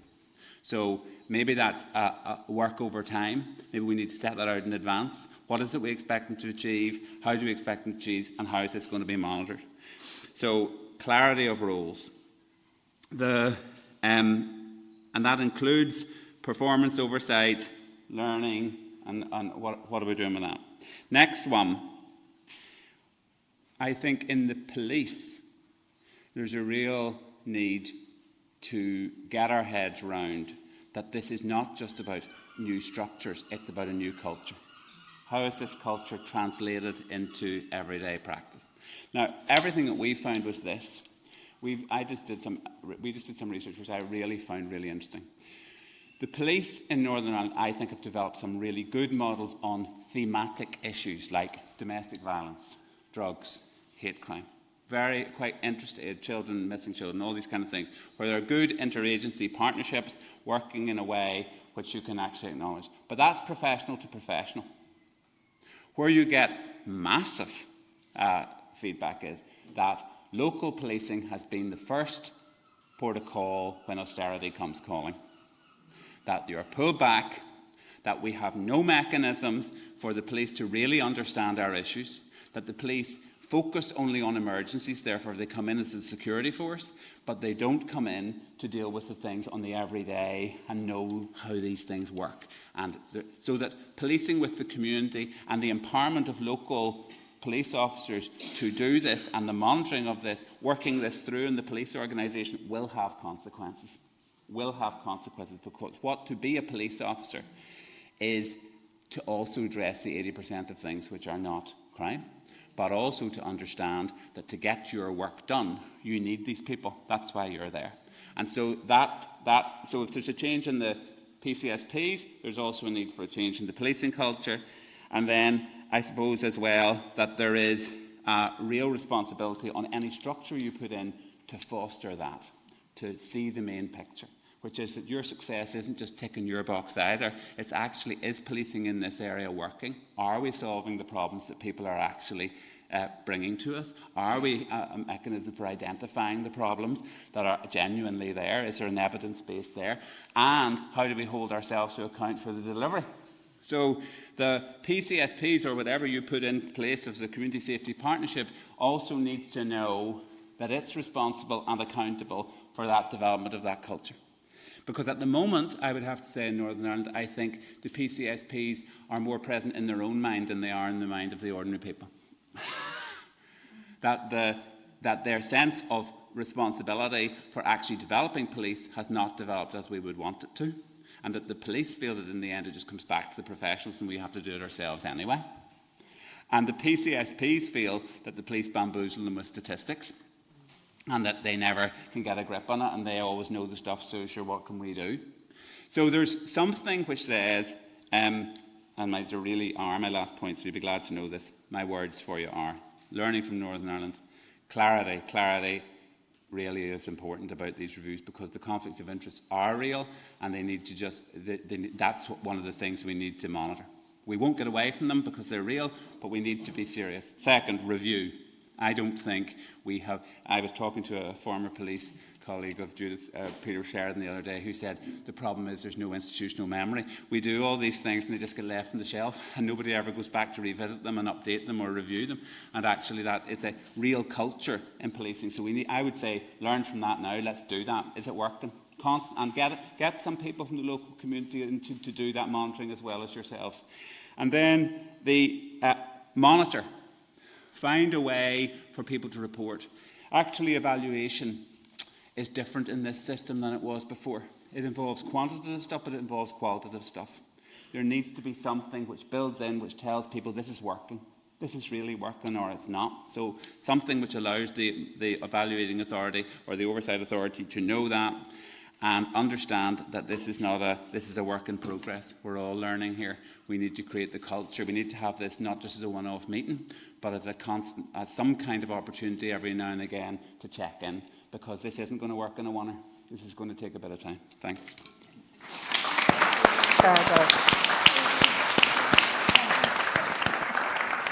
Thank you, Duncan. That was really fascinating. So we're going to do a little bit of housekeeping now just for a minute because we're about to be joined on the panel by Una McPhillips, who's the Deputy Secretary-General in the Department of Justice and Equality. And Una has responsibility for the criminal justice area. And by Josephine Feehily, who's the Chairperson of the Policing Authority. And it's good to... the authority, as you know, are the organisers and sponsors of this morning's event. So welcome, Una, and welcome, Josephine. I have so many questions. Sorry, I was about to say actually a few more bottles of water would be great as well because it's very warm. I have so many questions and I'm sure the panellists have questions for each other as well. I suppose in a way, I'm going to start with Una if I may. I wouldn't like to be the parliamentary draftsperson or the person in the Department of Justice trying to draw up the statutory instruments to set up the new PSOC, Community Safety Oversight Commission, based on what I've heard this morning, because it seems to me that a lot of what's being said here is that the most crucial things to deliver effective community safety and effective community safety oversight are around soft skills. They're about culture, they're about relationships, they're about people being committed to being in the room, they're about learning. Is it possible to legislate for these kind of requirements? Is it possible to structure an oversight body that will actually be able to capture and monitor and review and, as Duncan was saying, learn and bring forward those softer attributes? I think the first thing I'd like to say is thanks a million to the Policing Authority for the opportunity, because it's a really timely event here this morning, because we're at the beginning of this process of designing the legislation, which, as you say, is going to be very complicated. I want to bring the panel back to the department and basically put them in a room and keep them there until we have this solved. So I think in terms of drafting the legislation, there's several colleagues here who are working on it, so it's very valuable to be able to hear the contributions. But in focusing on the legislation, I think we're going to have to focus on what absolutely has to go into legislation and keep that as neat as we possibly can, because if we try to prescribe all the stuff that we've said here this morning, we're going to get it wrong, as colleagues have said. So we have to see what's the minimal approach to legislating for it. What absolutely has to be there in terms of definitions, excuse me, in terms of achieving that clarity that Duncan referenced, in terms of trying to build the trust that people talked about. How do you do that in legislation? What kind of structures are going to lend itself to doing that? One of the things for me in things that people said was how do we direct the funding? How do we resource this? Because obviously that's going to be crucial. I mean, what people generally do on the ground is quite good. You know, people do try to work together. Where they're challenged is where the resources come into competition with each other, or you don't have sufficient resources. So, like, where are the kind of levers that will give a PCSOC some funding to oil those kind of relationships, or how you involve the local representatives and local communities in having a say in that is going to be really, really challenging. But we're right at the beginning of this process, so I think there's a long way to go on it. I'll probably come back to you. Yeah. I will come back to you, but towards the end of the morning, I'd be particularly interested in, and you might reflect on this as you're going along. Are there 2 or 3 key takeaways that you're taking from what you've heard? I was focused, I suppose, as well in looking back at the Commission's report on the role of PCSOC. And that's only a working title at the moment. But the acronyms have driven me mad in preparing for this morning. It's a minefield. Yeah. It is to promote as well as scrutinise. Scrutinise. So how will we give them the levers to do that? Okay. John, I'm going to go back to you because I have some questions for all of the panellists, just on things that they brought up earlier on. When the Commission on the Future of Policing in Ireland put forward community safety and the need for community safety oversight as a key plank in their vision for what policing would be like in the future, they clearly felt there was something missing from the current structures and the way policing is currently carried out at the moment. So why do they feel the current structures couldn't absorb a greater emphasis on community safety? Why was there a feeling that it needed to change? And I know you're not speaking on behalf of the Commission for Policing. It's not fair to expect Johnny to do that. But just can you capture the thinking or share the thinking around that? I suppose there was maybe two real influences. One thing that struck us, because we were also looking at things like national security and issues around that, responding to terrorism, responding to the potential threats, and a lot of experts in that whole field, and this wasn't the main thing at all, it was just one thing. A lot of the experts in that field are all talking about building up relationships with communities and in a preventative way. And if you're not in those communities, the potential that something might happen or the people might become alienated, radicalised, etc., you're going to miss that. Now, that's not the reason you do that, but increasingly people are talking about that, going back to those basic communications at a very, very local level. But how do you build those up? How do you put resources into that? Because I think, as Duncan just said, that is always where, when it comes to crunch, that's always where the resources pulled back. So I think there was an increased sense, we felt, that it is that community dimension that is really where we must go. And that's where modern policing must go. Then we looked at the gaps, and we met a lot of people who have been working nearly always, like as Rita has talked about, in a voluntary capacity for decades, dealing with the most intractable and difficult issues. And they're doing it because they live there, and they're doing it often under threat, but they're not resourced, they're not supported. And resources aren't always about finances. They are about, and I think this is the thing about PCSOC, it is about providing people with the sense that what they're doing is really important for the whole of society, not just their community, and they need support in terms of training, in terms of going to those meetings, as Duncan said, and not being bamboozled by statistics, so people can, engage in committees in some of the most basic things. And so I think we looked at the limitations that currently exist and the huge gap between, for example, if you just even so basically look between the joint policing committees and localised structures, that there's no coherence in these structures. So both of the structures At a local level, you have There's no coherence. There's no coherence in the relationship between the joint policing committees and the localised structures, be they local policing for or community safety for. So they're not all, there's no coherence in what are they actually doing. Is there a logic to what they're doing? And so I suppose the thing that we came up with, and it's certainly not new, is the emphasis on problem solving.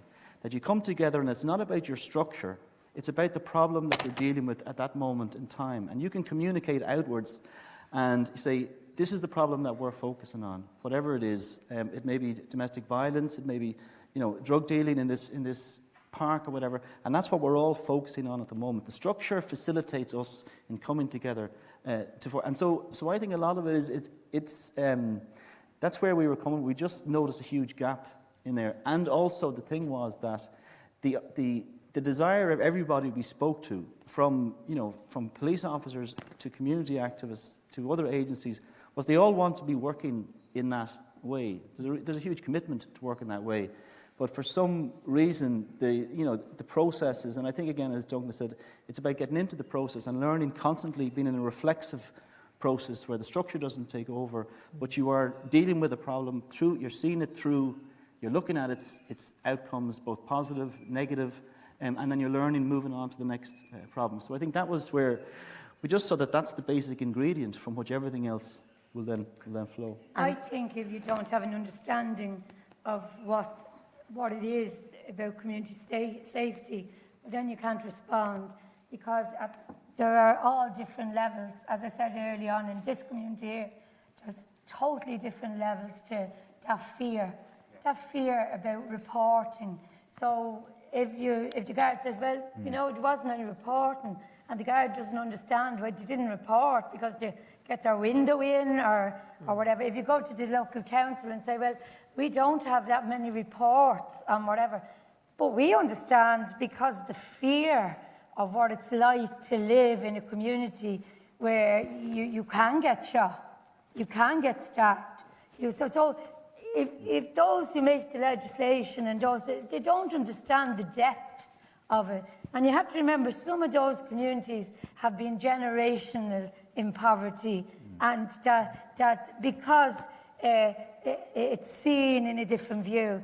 When they came with the austerity, they cut 165 community development projects across Ireland.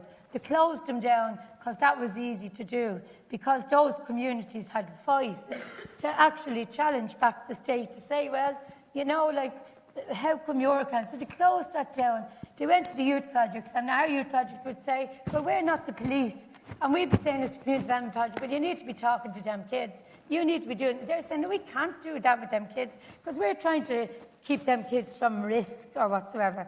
So you have to understand the game players in them spaces. Now, I'm talking about the places where I live, where I work. I can't talk about the rural life or traveller life or whatsoever. But I'm talking about if you don't know what it is to be afraid. The same as a woman will only leave the violent situation when she's ready. When she's ready to go. And when she goes to go, that's when she can get killed. She needs the support. She needs a community response.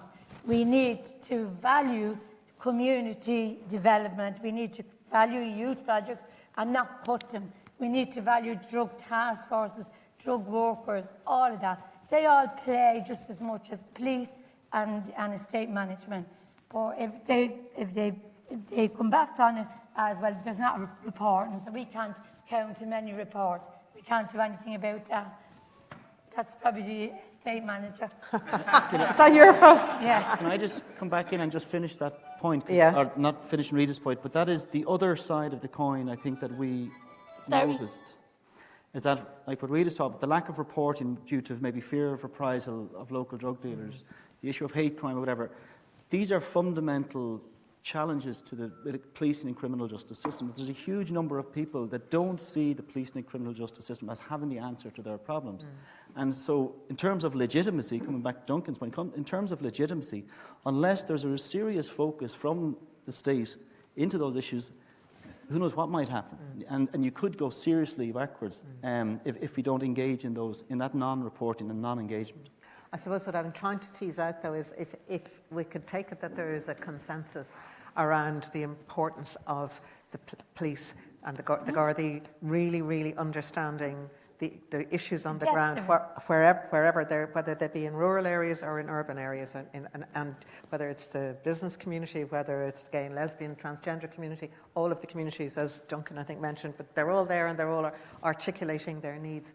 I'm just wondering why it was, though, that the Commission felt that you couldn't, under the current structures, couldn't take that on board and make that understanding of community engagement and community safety part of what was being overseen and for which the police were being held accountable, that they obviously felt there was a need to start again and come up with new legislation. Yeah, well, and I don't quite understand why that was. Well, that's basically it. We could have tinkered around with things, but we came to the view that something transformative was required, something that where all, and not just the police, and this, I want to emphasise this, all agencies, but also Irish society goes through a process, and this is where I think PCSOC has a very important role in educating society about the nature, not just of policing, but of community safety and their own role in it. And I think that is something that we're looking 20 years ahead, we're looking 30 years ahead. And I think so we thought something transformative was required. Okay. Can I just say, I actually think this thing in policing, this thing about partnership working, is everywhere now. I think the bottom line is no serious problem can be dealt with by a single agency. But we have systems which push people down silos, which down budgets, and everybody's looking for this holy grail. It's how people can work together. That's the one. So it's not just the police. Everybody's trying this one. The second one is, I think, I mean, my experience with PSNI, actually, if you ask officers, they all think it's just this. This is a way of working which eventually should affect everything. And it includes, for example, in our context, paramilitarism. The police cannot on their own resolve the paramilitary issue. It requires community engagement, it will require thinking about community development, it will require different types of restorative justice, it will require also a change in the political leadership. You know, there are all sorts of things that requires. Even big public order crises, which, as you know, emerged in Northern Ireland, require the police to work consultatively. The different parts of the police have to work together, because if one group comes in from the outside, they can wreck 100 years of work that happened just by one day's activity. And if they're not connected to the local ones, then that's not going to happen either. So all of that, one example, which really is just, I'm left with it really. I was in a community in Belfast and talking to people, and they said where there really is a big problem for the police, historic problem, they're not there, and except coming in droves, and they have a big drugs problem, and they have kids being shot by the local gang stroke paramilitary people. And talking to a woman who said that her son had been told to get there, he was causing mayhem in the area, but get there to get shot at 2 o'clock on Tuesday, and if he wasn't there at 2 o'clock on Tuesday, he'd be shot 4 times. So her response to that, her problem solving to that, was to get him in at lunchtime, feed him yellows, as she said, and she fed him up with drugs, and she took him there, tranquilised, and he got shot once, which was better than him being shot 4 times. Jesus. Now, that is a problem. But the police are only one part of that network of people who can resolve that problem. That requires family intervention, that requires talking with the community, that requires some long-term process inside the community development, other methods and so on. So all I want to give that as an example is saying is, I think the answer to your question for us was, we can't go on with the old ways of thinking all the knowledge is inside the agency. The big piece of knowledge inside the agencies has to be asking for support is good practice, not bad practice. We have to develop good ways of doing that work. We thought one of the challenges coming out of the Commission's report might be engaging other departments in relation to this, because broadening the definition of what policing is fundamentally in Ireland is at the core of the Commission's report. But actually we've had enormous buy-in from our colleagues across government, so Secretary General of Health, Education, housing. They're all coming to the table, and there's a colleague here from Taoiseach's this morning who are coordinating that. And like that was really refreshing to us. We thought there might be a battle to actually get people to come to the table to own that responsibility. So obviously there's a lot of work to do to define what it is, but actually... Will they be coming though with their checkbooks to write the checks for the street lighting? That is inherent in the thing. I mean, it will need resourcing, you know. Yeah. Apropos of resourcing, I'm going to come to Josephine in just a minute, but I wanted to just ask Susannah, because again, one of the things I'm hearing is that time and again panellists were saying more police is not the answer. So the traditional response of if there's a problem, you throw more police at it, that isn't the answer. And what local policing initiatives, whatever they may be called, if they are to be effective, I think what I heard particularly Duncan and Susannah saying was they need to have the power and the authority to initiate or to drive forward with a response that's appropriate to their area.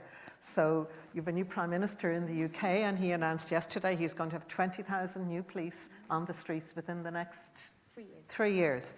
So if I'm a crime commissioner in Yorkshire and I'm slated to get an extra 2,000 police as part of that response, and the budget to do that. And I actually think, and my local committee thinks, that we would be far better off spending that money on a major new anti-knife crime initiative and a drugs policy initiative. Can I do that? If the Prime Minister wants 20,000 additional police on the street, then that's the money that's coming with that label attached to it. How does that play out? Yeah, I think it's a really interesting question. I mean, it's obviously a relatively new announcement for us, so we're all getting our heads around the fact that we may actually have more resource than we ever imagined, rather than no resource at all. And certainly, over the past 10 years, the number 20,000 is because the number of police officers on the ground in England and Wales has been cut by 20,000 over the past 10 years. And there's been lots of very interesting discussion about whether, as a result of that, over time, that's why we're now seeing crime levels beginning to go up, and particularly serious violence levels go up. And I think my response to that would be that it's in part about policing numbers on the ground, but that's only a small part of it. The bigger part of it is the fact that we've had so many youth centres closed down, the fact that social care has been massively reduced. So the kind of the community safety endeavour that we're talking about today is the answer, and policing, as in police officers on the ground, is an important part of that, but it's only a part of that. And I think police and crime commissioners in England and Wales, certainly when responding to the 20,000 police officers announcement, will be saying very much that how that is mobilised on the ground may look very different in North Yorkshire to how it will look in London, to how it will look in Cardiff. And that local response is absolutely key to the Police and Crime Commissioner model, because the Police and Crime Commissioner is directly accountable to the public in their community, and they have to consult the public on how they use their policing resource. And that is really important in terms of answering some of the questions we've been talking about today. And I think that's why some of the language is changing to this public health approach to tackling not just serious violence, but all crime, because central to the public health approach is prevention, which is one of the Peelian policing principles as well. How do we prevent it from happening in the first place? If we're just constantly responding to demand, it's insatiable. We will never be able to address all of the online child sexual abuse that we're hearing about, that our police officers are tackling, the human trafficking. We will never have enough police officers to respond to it. So we have to shift the dial back to prevention. And the only way we'll do that is by taking a community safety, public health approach to tackling issues at a local level. But then do national politics then, are they actually getting in the way of doing that?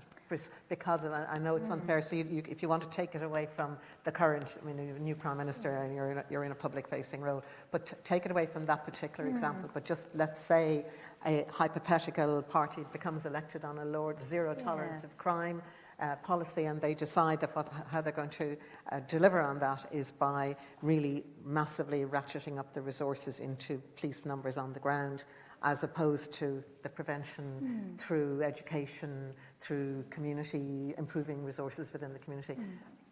Where does the local commissioner sit? Where do the local policing committees sit in that kind of a context? So I think with that, it has to be both kind of bottom up and top down. So the opportunity with 20,000 police officers is that we finally have some more resource, and policing resource has been, like so many public services, really massively impacted by the cuts. So it has to be an opportunity for us. I suppose the benefit of having a locally devolved model, which we do have through local police and crime commissioners, is that they're ultimately responsible for the budget at the local level about how that money's spent, and they are directly accountable to and answerable to their public. So a good example would be that the police and crime panels, which is where you have your locally elected officials who scrutinise the police and crime commissioners, their job is to sign off the budget every year in each police authority area. And they can be pretty demanding in terms of the conditions that they attach to that. And for instance, many of them are saying, well, we will sign the budget off, but we want to see many more local police officers on the street, for instance. And so you could imagine as the money comes down from central government, yes, there will be some demands, quite rightly from Home Secretary and others, but there will equally be some really important demands from the public, which is where our Police and Crime Commissioner, your police authority model comes in terms of translating that to real impact on the ground. And I think that we have to deal with inequality and poverty. And I know this can't do it, but drugs is huge. We can put our head in the ground, but drugs are huge in communities of disadvantage. And if a child is getting €25 to carry this from this to there, they're going to take that 25. I've seen it back when it was the heroin days. I'm seeing it now as children are being groomed to do things.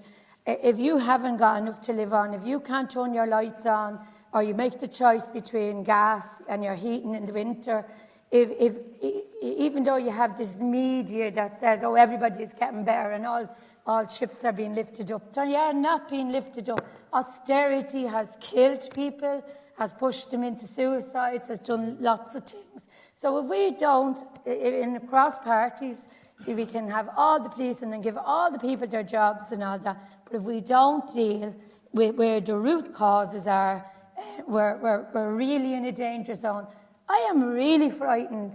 I can see something happening just again. I can see young people in the community where I live who are reared well, right? And I'm seeing them selling. And I'm going to their parents and saying, hold on a minute, why is he in there? Well, I know that why she or he would be in there, right? But I don't know why he's in there.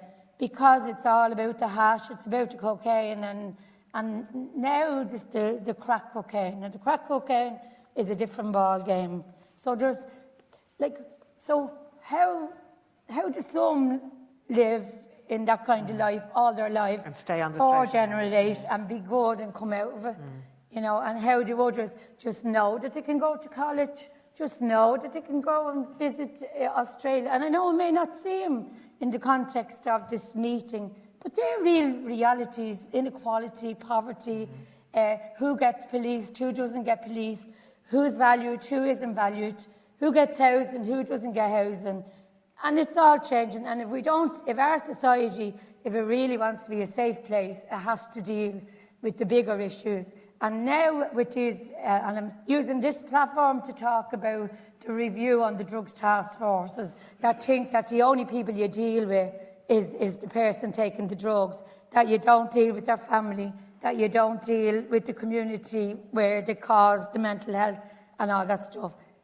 This review has to be binned and go back to the old ways, because there's more cuts coming down the line in drugs task forces out of the health board part of it, when there is a national drug strategy that says you have to deal with community, you have to deal with families, and you have to deal with the individual in terms of a response to this huge... I can just see it changing. It's unbelievable. Is there any, when you think about this new oversight body, against the backdrop of what you're just talking about, do you think there's any particular powers that this new oversight body has to have? Well, it has to be calling them all into account. It has to be implementing. Maybe Johnny Connolly's going through it bit by bit, having a look at what's the outcome of that research, and calling all the different places to account. And like it's okay to say, well,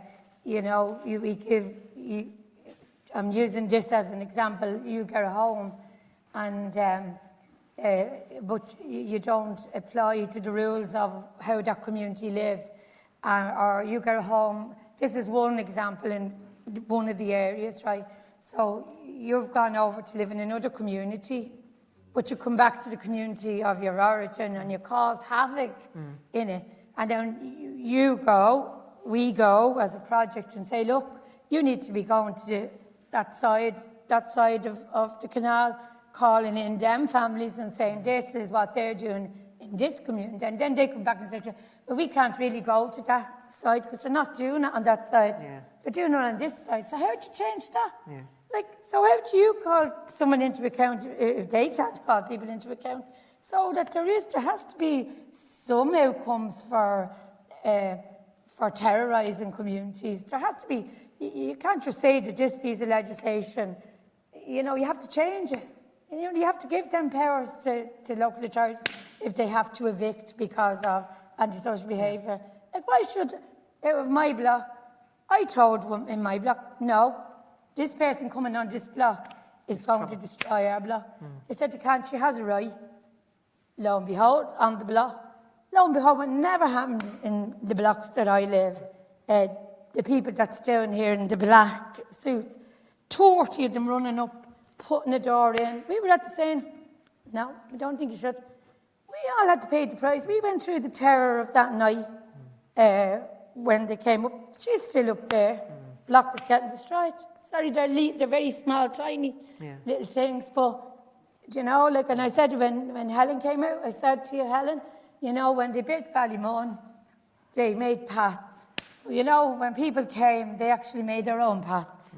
So the architects don't know everything, right? So people make their paths. Now I'm probably going to get shot when I come out here. Duncan, so like what Rita's saying is there's so many agencies, as I'm hearing you saying, there's so many agencies that are all going to have to be involved in people being safe and feeling safe, as Duncan said earlier on.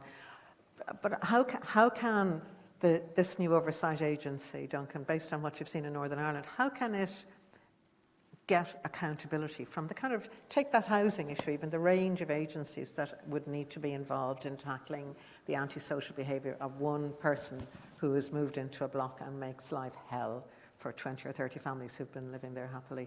I suppose, first thing about this story is, I suppose, this issue becomes, you said it's a small issue,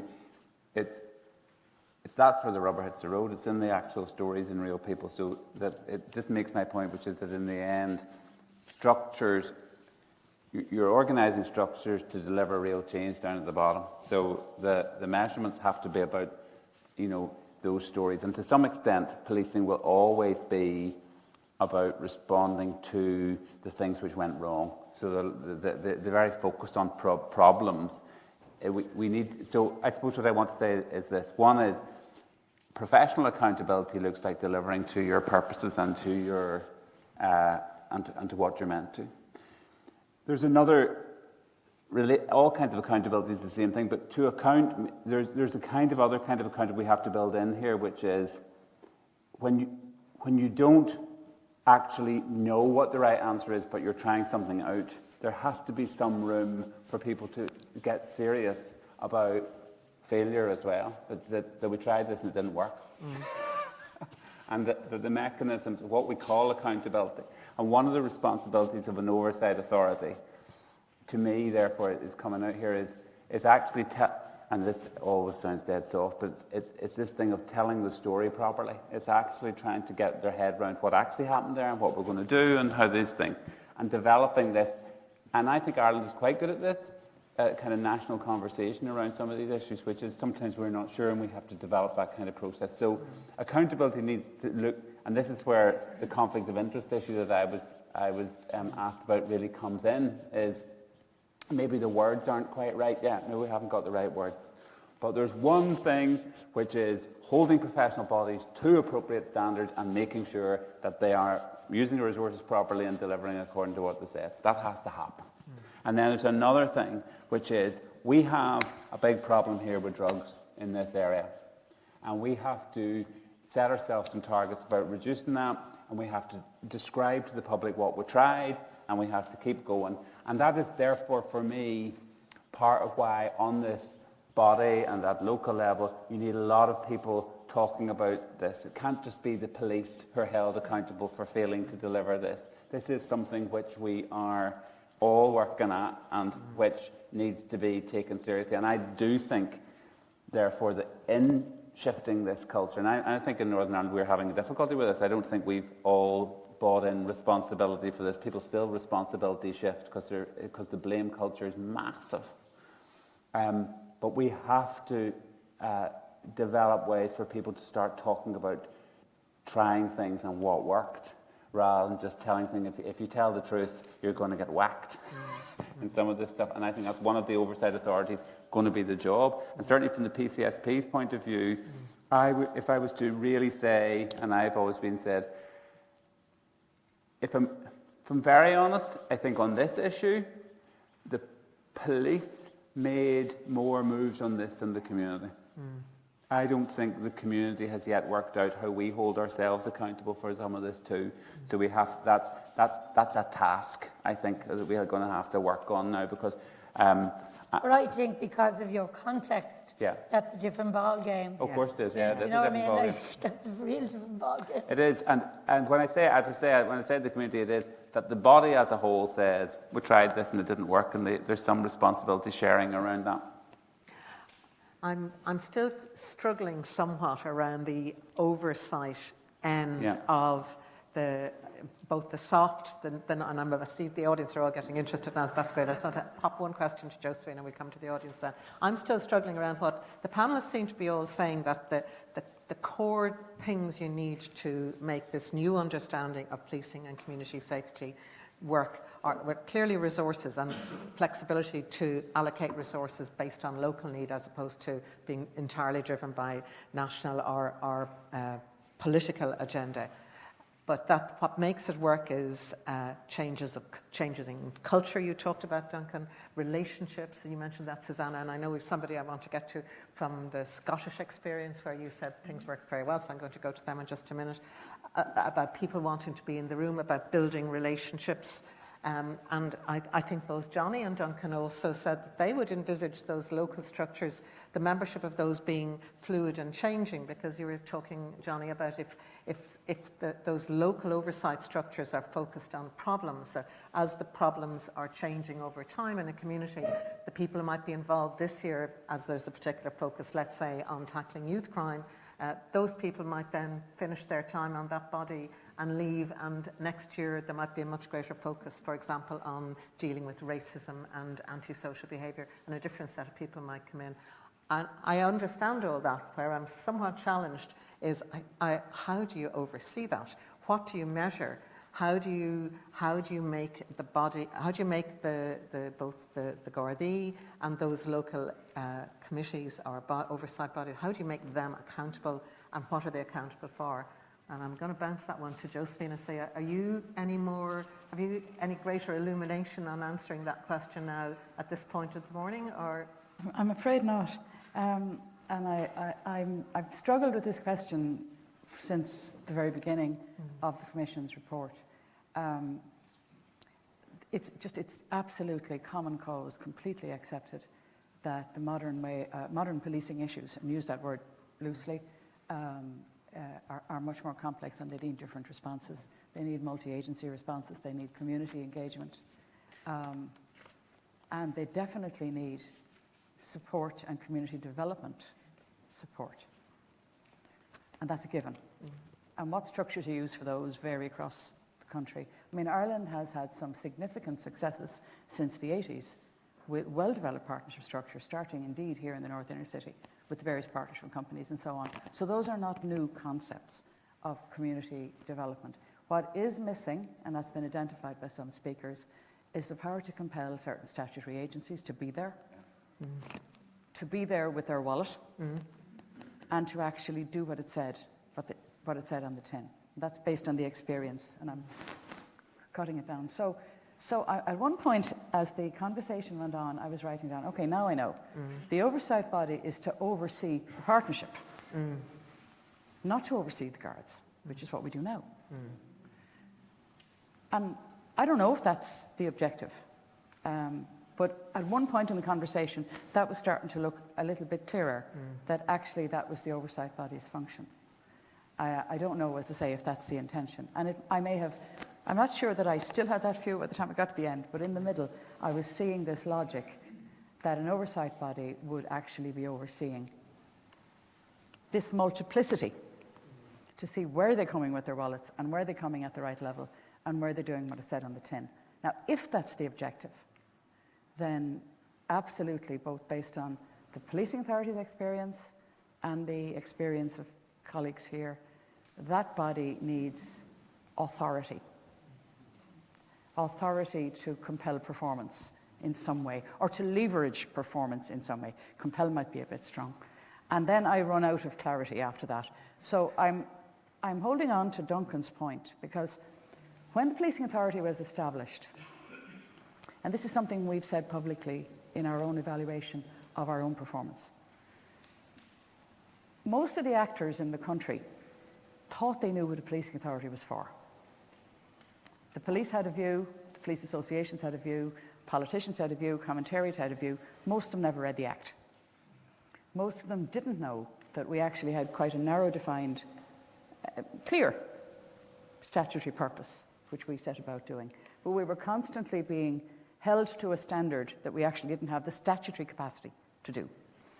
So whatever else I want to take away as Duncan's point, it is essential that there is clarity about the purpose, because otherwise the oversight body will be asked to do stuff, because it may be stuff in the community development space, but stuff that it doesn't have the statutory capacity to deliver. So that's one sort of message for me. It hasn't clarified everything, but it has clarified.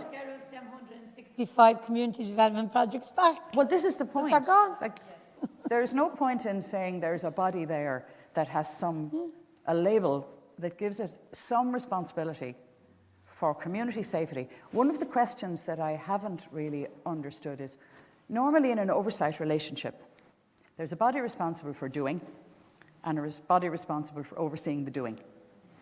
So who's responsible for delivering community safety?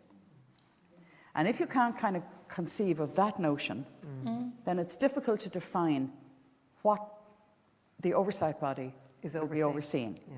I'm not expecting anyone to know the answers to this, but these are the kind of thoughts that are coming to my mind listening to the conversation. So that's one piece. The conflicts that we specifically asked Duncan to focus on that have been troubling us are around the notion of being a direct funder and an overseer, and I think that's a bit problematic, but maybe the capacity to compel others to come to the table with their wallets might be a solution there. Yeah. And this thing about prevention, because them kids, them 8-year-olds to 18, like there are children that there was a report done and it's gone to TUSLA, is if they had intervened, if TUSLA had intervened with some of those kids, you'll prevent them from ending up in prison or into criminality. So there is a piece of prevention work. So if children are forced, and there is legislation for that, and all of us have to follow out that legislation. But if TUSLA doesn't follow out that legislation because they're not reaching the what's the threshold? So because the threshold is too high, how do you prevent these children who are terrorising and not only in that community, and I'm saying that it's across, how do you prevent them from ending up in prison at 99,000 euros a year if you don't give enough of the resources into those spaces to carry out children force? Now, this comes back to yourselves and all them people in the room who's writing all the stuff, right? But like, if it's to happen, you have to give them, and this comes back to the government, if you're listening as well, this has to come back to the spaces where, are you really meaningful about what you want to do to make this society safe? Because if you are, you have to say what it says on the tin, or do what it says on the tin. So children forced. Well, I know a lot of children in this society that are not forced, right?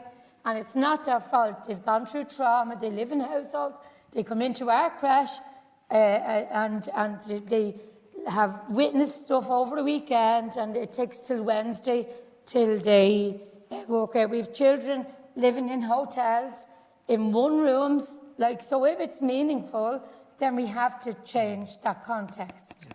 Okay, But I make one final very point briefly, on, so I want to get to the audience. on that. I think I just want to hold on to before I lose it, because I was writing these down. The discussion is very clear about the notion of policing not being the responsibility of the guards. Sometimes the response that's required is what we would now call the policing response. We need to change the language and call that a law enforcement response. Because if we're saying that policing is everyone's responsibility, what's the guards' responsibility? And then if their responsibility is for law enforcement, who oversees that? If the oversight body is overseeing the functioning of the local, of the everybody structure, who's overseeing? And those are just questions from that I was writing down as I was listening this morning. That's kind of the purpose of sorry, I boomed into the mic there. Sorry about that.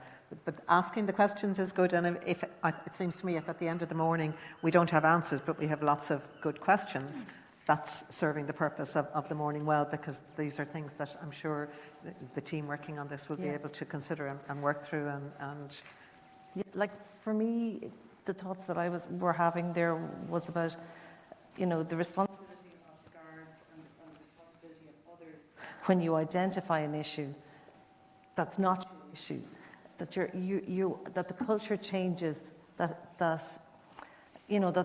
objective is that people will work together to address issues together. So I have something that's in my lane, I know you can do something about it in your lane. How do we shift the culture that the value is placed on us working together, not just on producing what's in my own strategy? So it is about joint strategies. It's about shifting that culture, that I'm evaluated on how I work together with you to solve the problem together.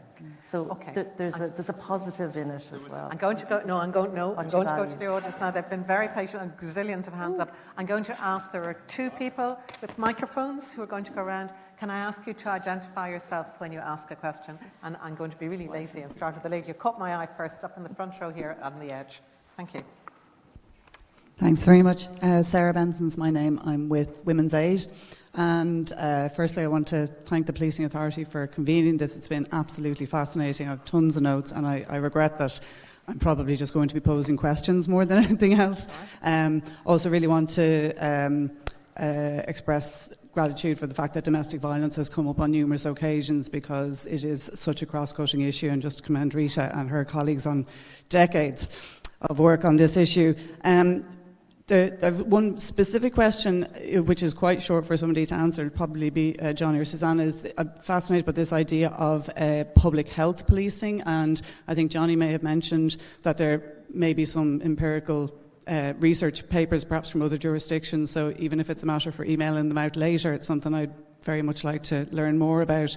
In terms of the proposition of community safety, I think this is a really, really useful discussion to be happening, just to help to identify what it is, who is involved, and that cross-cutting component. Where my questions are coming up is in relation to the Oversight Commission, because what struck me as the conversation was going on, and I was taking more and more notes, is my question is, what would not be under the remit of this commission, given that we are talking about, police as a community service, but also the community as actors, all statutory, all departments as actors. So I think there's a very exciting vision coming from the Commission's report, which I did read and we did input into. I think it's a highly ambitious challenge.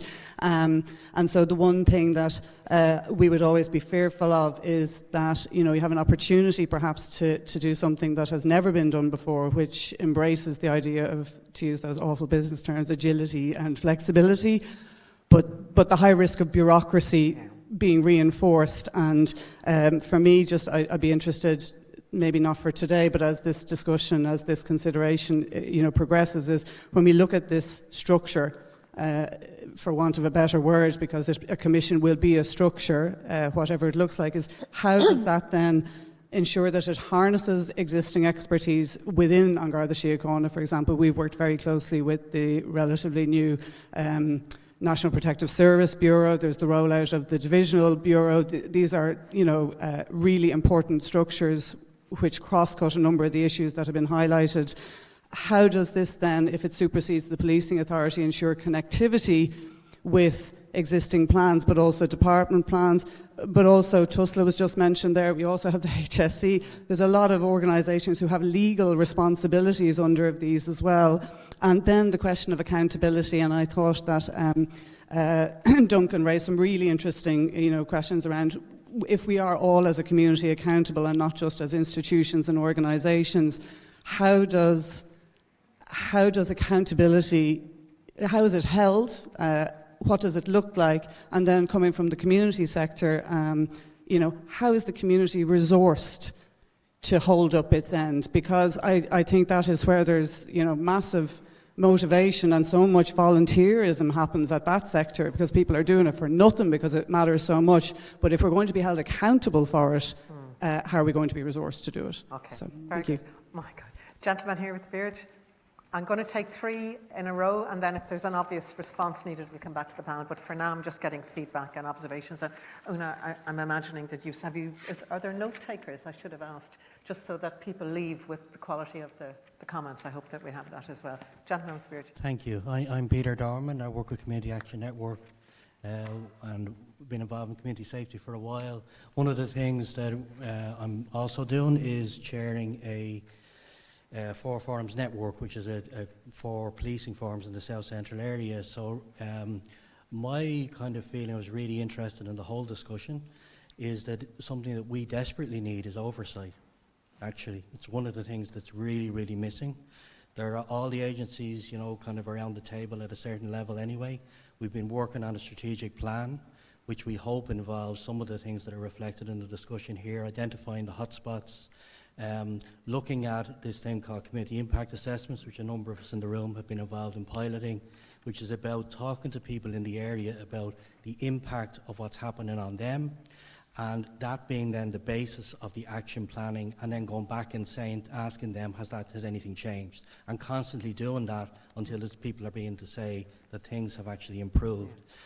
So it's built into this thing of that it's about what Duncan was saying, that people feel safe and they are safe. It's that model. But you have to measure it. But you have to measure it, and you have to do it in a way that's going to be. So we would love to have an oversight of some sort that was basically saying, you have a strategy now. Is that strategy being implemented? Is it happening? Where are the gaps in it? Who do you need us to compel to be in that conversation?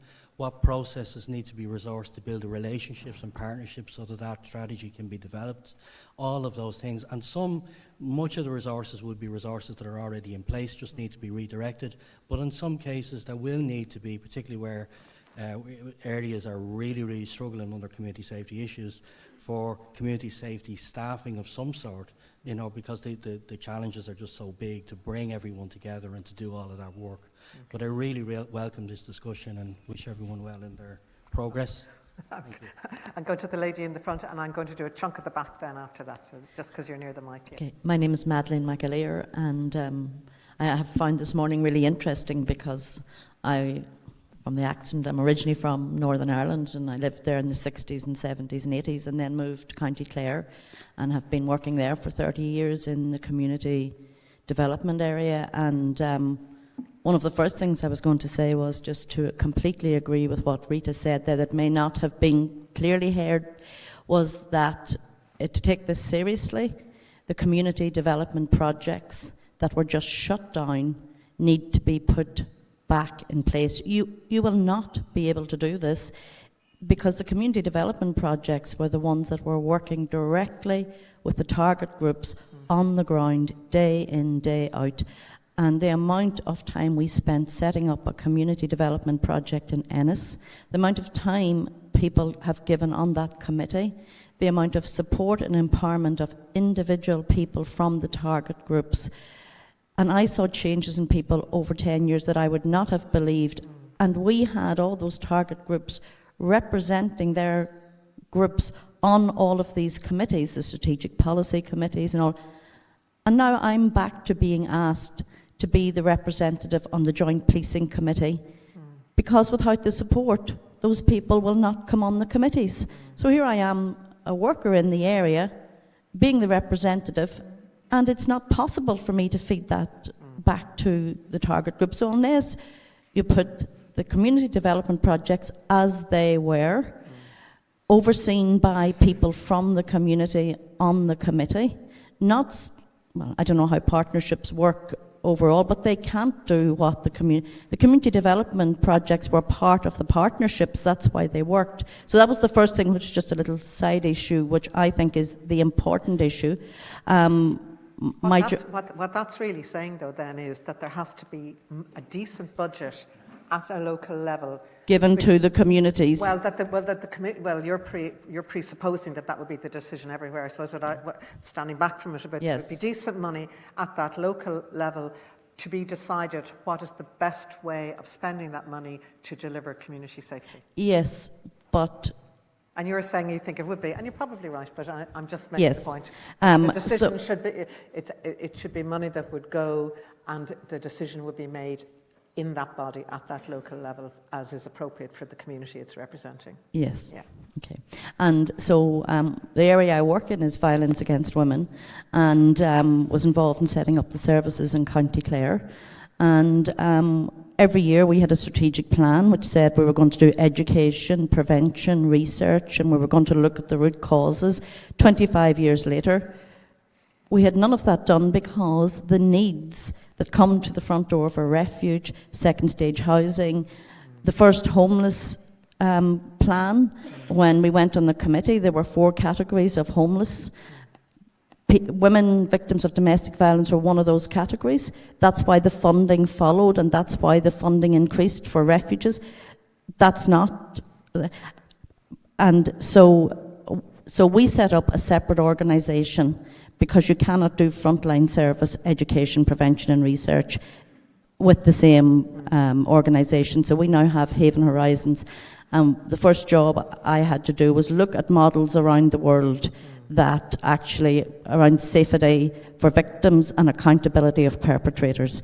And there is a model in the US called Blueprint for Safety, and that's actually what it does, and it's been proven to do. So we've brought the people from the US over, and I know there are a number of people in the room who were at the presentations. I'm working. I have to move you on, but is the nub of your point is that the community is going to have to be empowered in a way to participate at local level. But any auditing or any safety, it also has to be an internal reflective process of the organisation that is done through research and evidence-based. Evidence-based, okay. Yes, thank you. internally reflective. The lady with blonde hair back there. Sorry to be describing descriptors for everybody, and I'm sorry, Madeline, for moving you on. I'll take that. Okay. I'm Lorraine Gillis. I'm the Chief Executive Officer of the Scottish Community Safety Network. I've been jumping about in my seat like a mad thing all the way through this. I'm not going to take up a huge amount of time other than to say, can we have a chat? Because we've been through an awful lot of this. And my background is in audit and scrutiny as well. And so we've been doing a lot of work as an organisation on measuring and evaluating the stuff that's really hard to measure and evaluate. So I won't take up any more time other than to say I'm really keen to have a chat, because I think there's an awful lot we can tell each other. And the one thing I would urge is whatever regime or body you create, that will be the behaviour that you promote. So as an ex-audit and scrutiny person, I would be really keen to say, just be very measured on what it is that you're creating, because you don't want to promote the kind of behaviours that we've been talking about today. So that's all I'll take up. Okay, it's fantastic. Do you want to say a little more on that? Because I mean, what you've articulated is, I think, what everybody is struggling with. The challenge is, what do you measure, how do you measure it, and who do you hold accountable? So I think it's worth our while hearing a little more from you. Okay, so in Scotland there are a couple of things worth mentioning.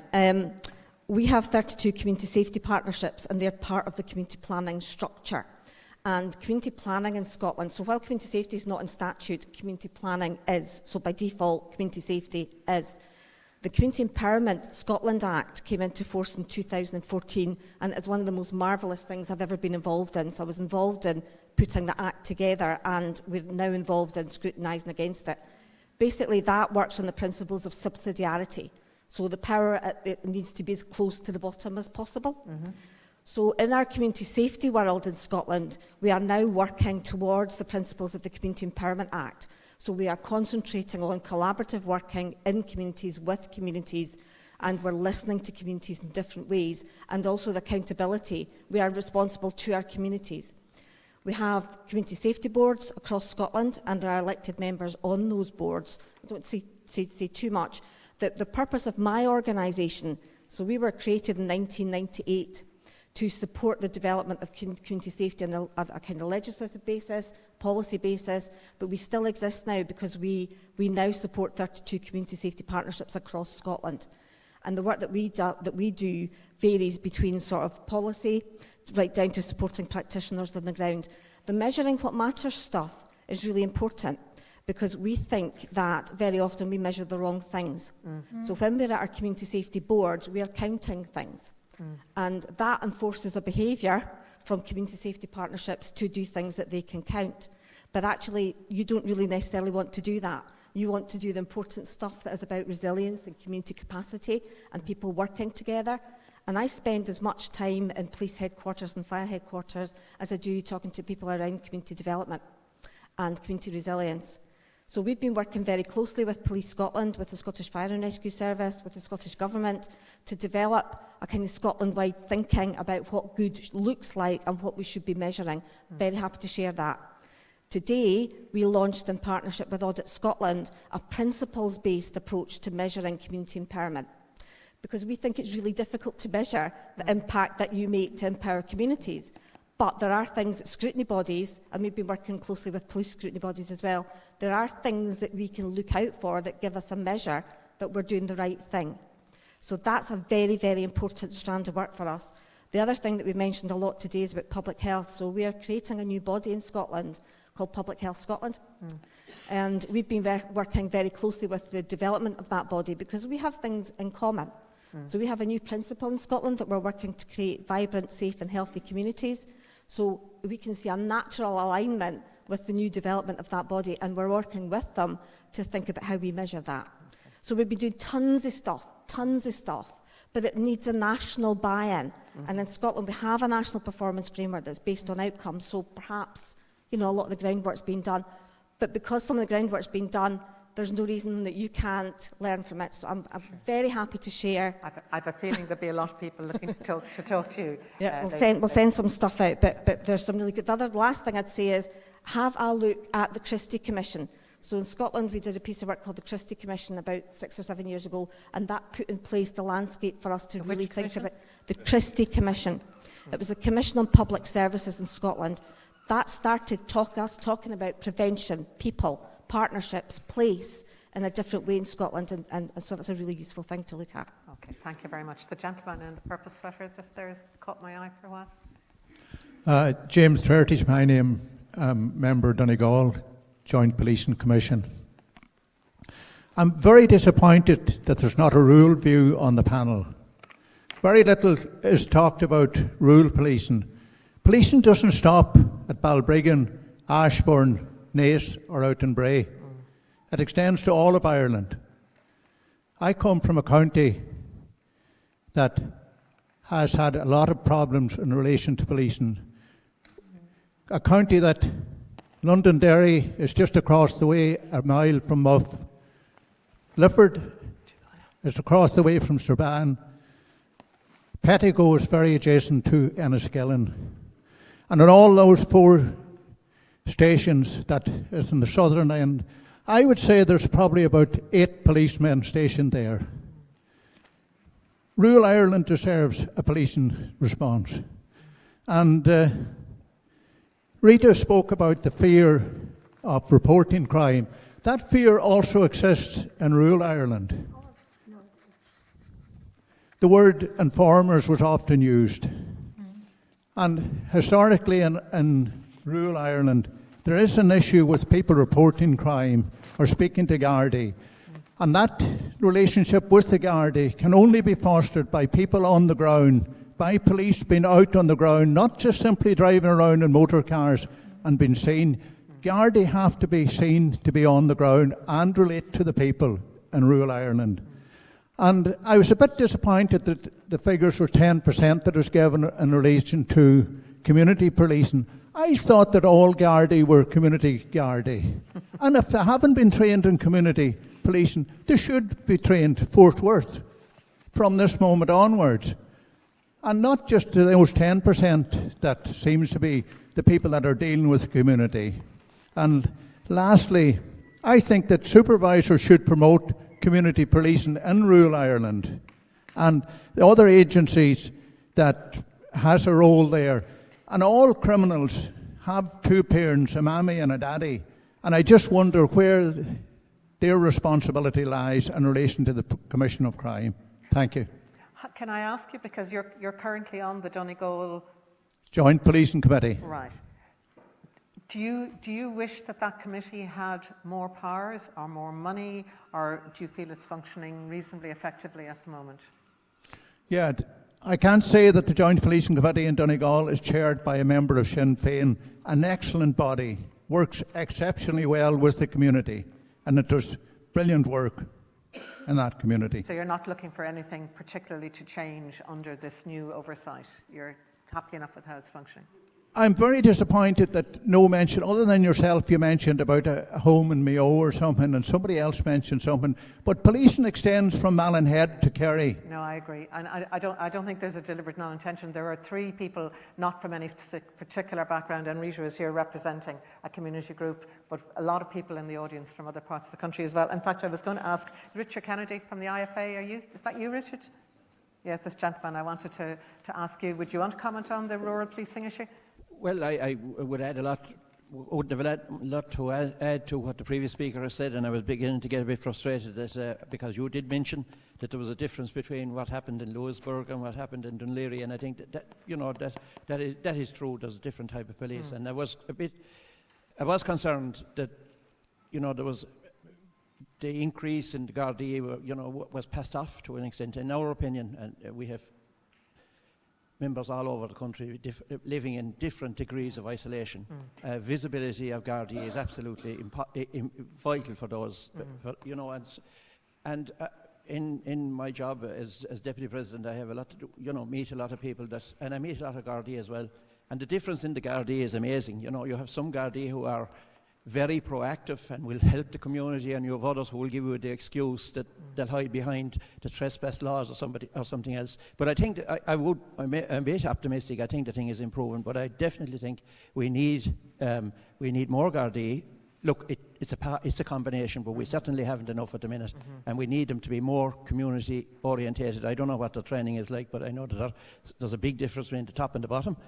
And also, I think Gardaí should be judged on not how many summonses they have, and it should be on how safe the community in which they operate is. So I appreciate you. Yeah, I think there's a consensus around that, and I think one of Duncan talked about this scenario in Northern Ireland. You said it was, in a way, it was an experiment that's evolving into a more structured structure. But I think that is clearly going to be one of the challenges, is the development of thinking around what's measured, how it's measured. And we have, in IFA, we have a good relationship with the Ulster Farmers Union and the PSNI as well, and the Gardaí, so hopefully to improve. Thank you. There's one or two hands at the back, and I can't see them. I'm going to ask the people with the microphone there's a bunch of three on that side of the room, if you want to go one after the other. Yeah? I can't see the faces, sorry. Ownership of the mic gives you the power, so go for it. I have the ownership of the mic. There's an awful lot been said Who are you, sorry? Sorry, I beg your pardon. Tony Klein from Wexford PPN. There's an awful lot have been spoken about community Gardaí and so forth, and the gentleman there from the IFA mentioned the lack of a Gardaí. At the moment, my understanding is that there's 280 Gardaí per 100,000 people, which is 40 approximately Gardaí less than the European average. And, you know, when you talk about community Gardaí, you know, Gardaí visible on streets certainly does and would be and is a deterrent to crime. Now, as I say, there's 280 Gardaí per 100,000, and are we getting our value from the Gardaí on that now? And I'm just going to give you an example. I was involved in a particular case. I was a peace commissioner. I signed the warrant for a search warrant. Now, in this particular case, there was 8 Gardaí, which included 2 sergeants involved in this particular case. The case went on. We were given 5 different dates over a period of 18 months. So it took 18 months before it actually got into the court. Now, on the 5th day, which we didn't get in because the time ran out, but there were 2 cases of drunken driving. Now, I mean, the laws are there, the penalties are set, but, like, you know, you can't argue against whatever milligrams it was and so forth. I mean, as I say, the penalty was set. But the one person had a barrister and a solicitor. And between the jigs and the reels and how was the arrest made and what have you, this went on for over an hour and a half. And the other hour then was spent on the second person. And both cases, I mean, it's a cut and dry. The judge had to listen, but the penalty is there. So why is it allowed to, you know, as I say, why do you carry on? Now, as I say, there was 8 Gardaí there, including 2 events, over 5 different days. So their time was taken up listening to an awful lot of this when their time could have been used to better purposes. Okay, thank you. Can you pass it on to, there are 2 other people I know sitting near you there. Yes, go ahead. I'm going to come up to the front in a minute now again.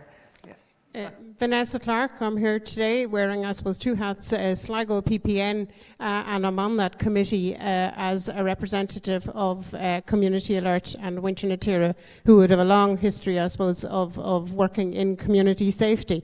I suppose because I'm here today on behalf of the PPN, I'd just like maybe to pass the comment that are a lot. I could be here for the next half an hour if I were to get all of the thoughts that are going through my head as a result of all of the conversations. But in terms of reporting and oversight, on the PPN, we have lead partners who are all involved in delivering various pieces of community safety, and they would all report to the local county development committee. Each county has a local county development committee, has a PPN whereby the communities can get representation and a lot of support in community development, as well as through the organisations like Winter na Tíre and the different people who are responsible in terms of voluntary organisation as well, whether it's the Winter na Tíre, the IFA, all of those. And could that be used by way of oversight in feeding in with maybe an overarching committee? It's just, as I say, I suppose more a comment than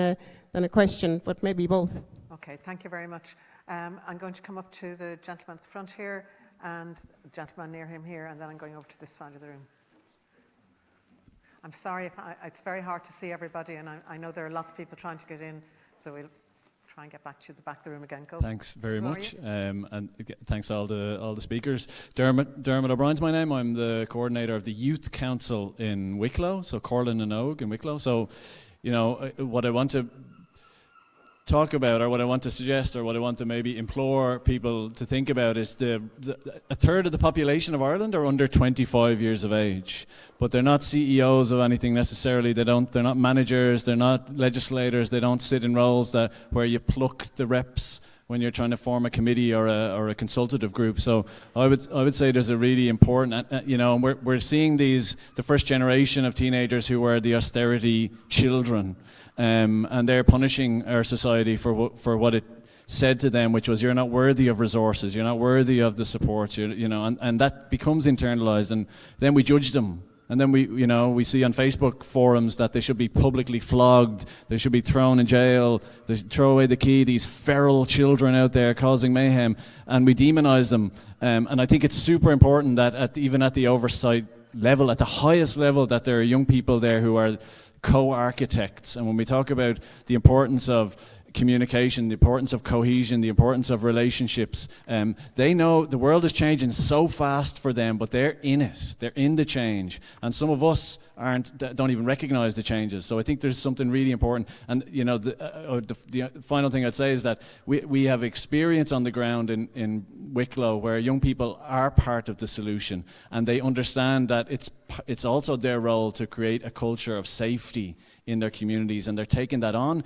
but sometimes they're doing it faster than the 5-year JPC plan. It's not in there, so how do we, you know, the responses are available if we invite them authentically to be part of it. Okay, thank you. Gentleman here with the glasses, and then I'm coming to this side here. Thank you. Philip Jennings is my name. I coordinate the local policing forum in Blanchardstown, and I just kind of want to very briefly kind of give you an overview of how the Safer Blanchardstown is kind of managed and the oversight that's there. I report to a board of management that includes the local drugs task force, the Gardaí and the council, the local Garda de Verde youth project, and the local community drug team. We also have elected public representatives. There's 2 of them, and then we elect at public meetings in the community 4 community representatives on to the board. So my work is directed, if you like, by the board. We also report to each meeting of the Joint Policing Committee. And so in that way I would kind of see Safer Blanchardstown as being the local working arm of the Joint Policing Committee. Okay. And I suppose then the measure of whether the local policing forum is achieving its aims or its targets is either a decrease or an increase, if you like, in particular behaviours, in particular areas. And I know that all of the policing, the local policing forums in different areas are set up differently. There's community safety committees rather than a local policing forum, and there is no standardisation across the board, if you like. So they're all set up completely different. Some only have a community safety worker based in the council or the local authority that gives a couple of hours a week or 10 hours a week or whatever, and the same for some within the local drugs task forces. So they aren't set up the same. And with regards to the statutory instrument and compelling people to attend or to address a particular issue, if I could give you one brief example, and it comes from the UK, when we had money at one stage, we've been able to go to the community safety conferences that were held in the UK. And in Manchester, there was a particular issue where the local plastic surgeon had to, every Monday morning going into work, he'd see 5 or 6 young people who had been glassed as a result of fighting in local pubs, etc. And that number increased if there was a festival or so on. And so he said, look, I can come and do this every day, but these people's lives were ruined. They'd never walk front of shop or person to person again. So he went to the local policing forum, or the PCSP as it would be called, and he said, I want a public safety meeting around this.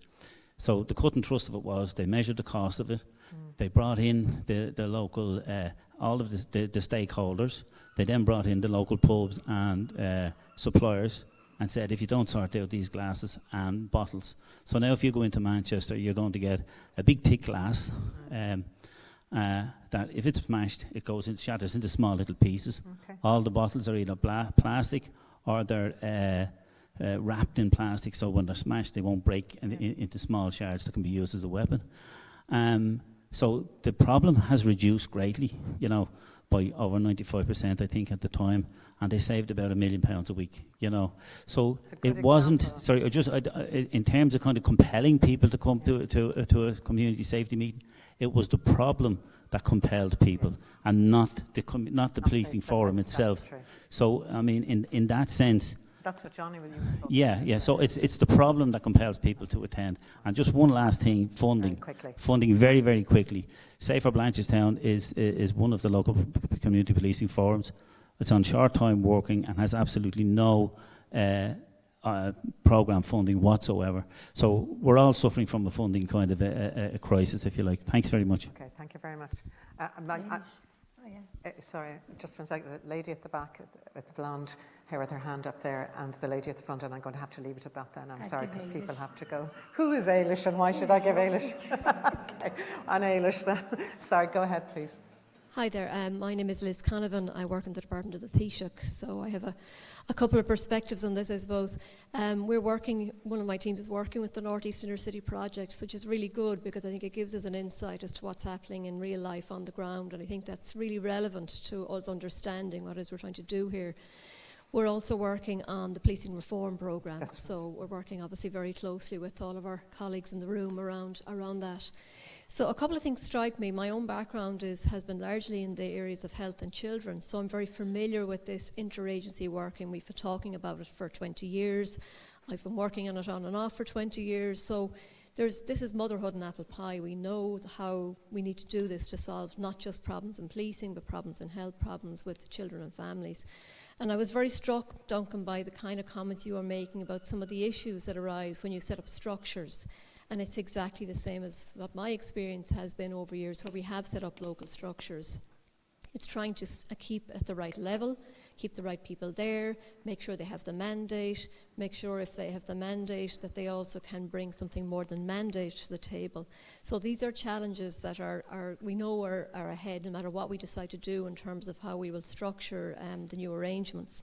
But I do think we have to be very careful about the existing local community arrangements, because what we're doing is not only overburdening statutory structures, we're actually overburdening the community and voluntary people who are now being asked to be on PPNs, LCDCs, community and family partnerships, involved in children's services committees, involved in joint policing committees, involved in joint policing fora.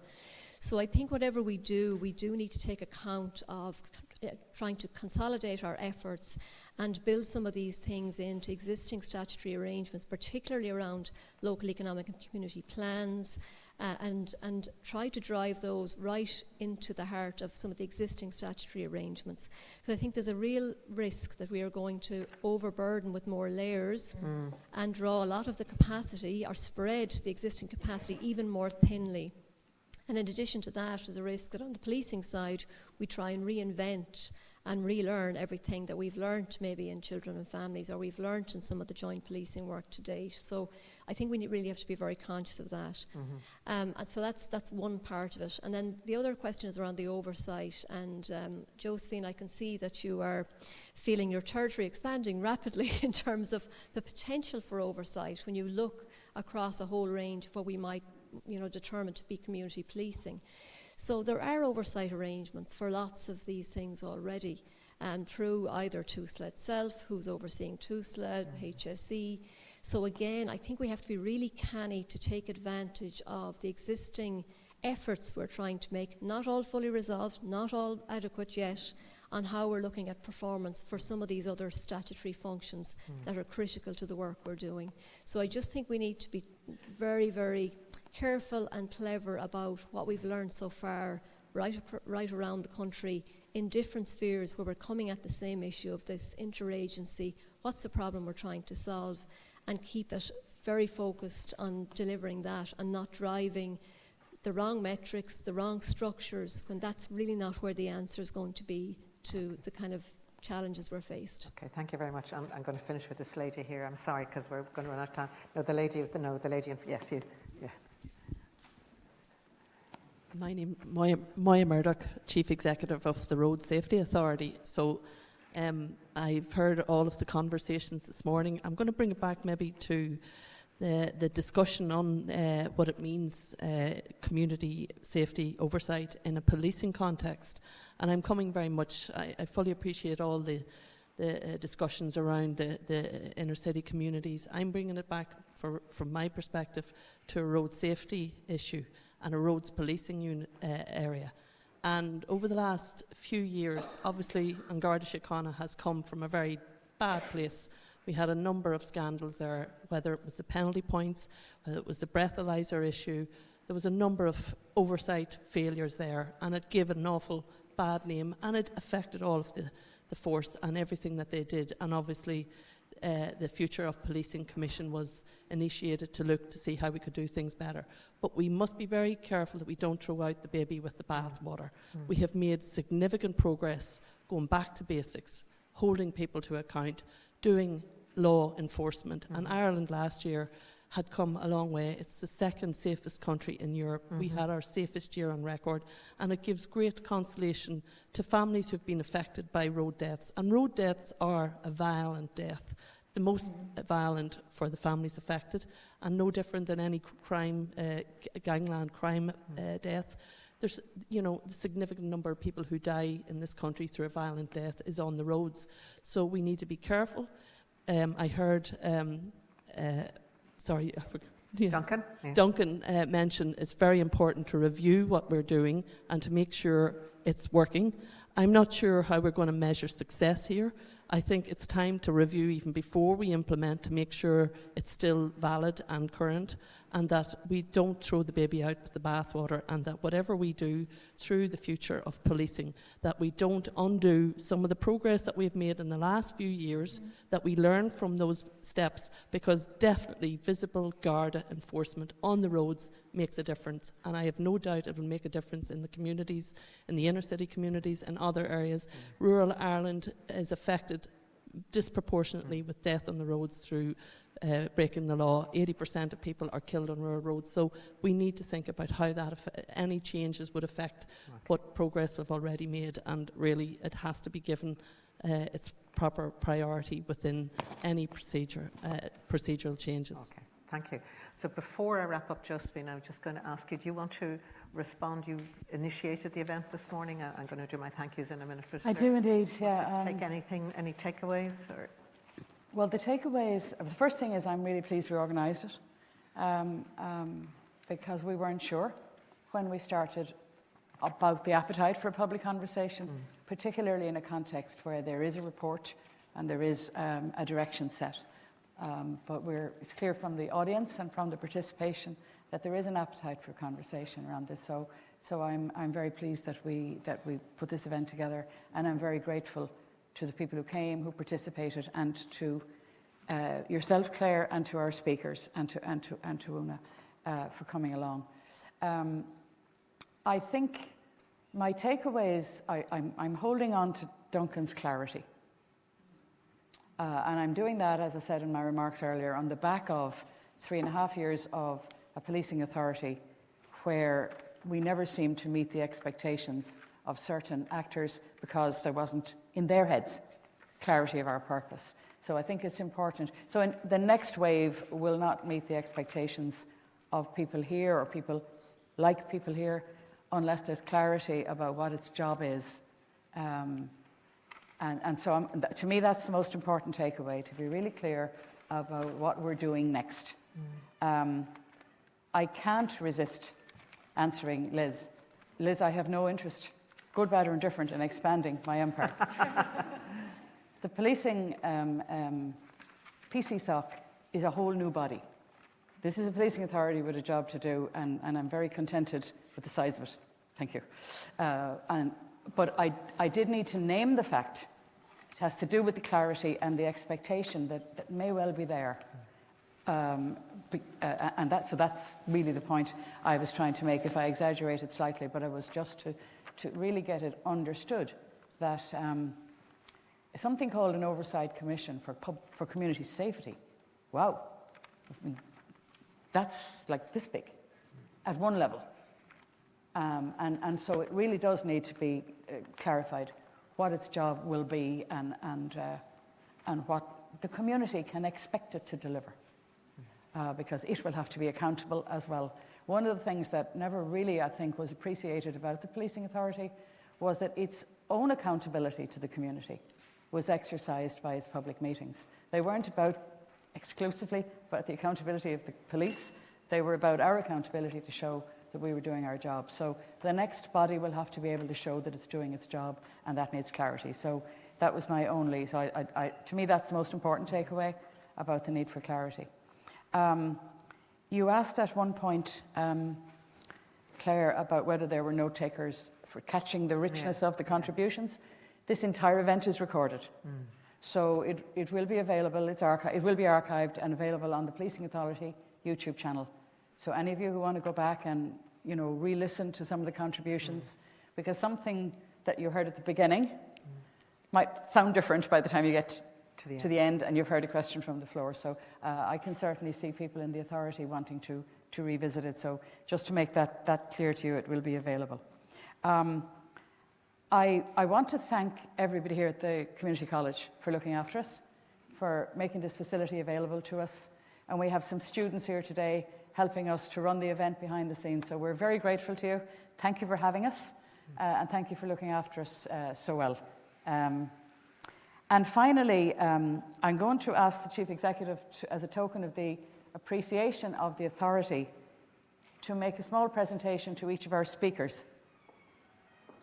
The gifts we've chosen were handcrafted in the Yard Shop, which is a skills development programme at Solace Project in Marybone Lane in Dublin. It's a programme that aims to equip young people, taking your point over there, young people with practical skills and personal development needed to gain employment. And all of the proceeds of this social enterprise go back into the programme. So we're really trying to,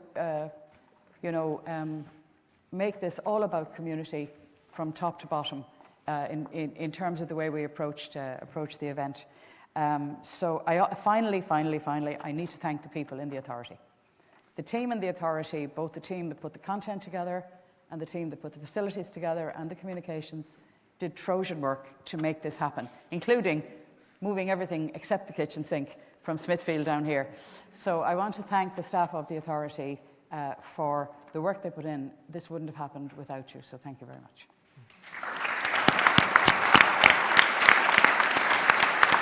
Okay. Thank you, Josephine.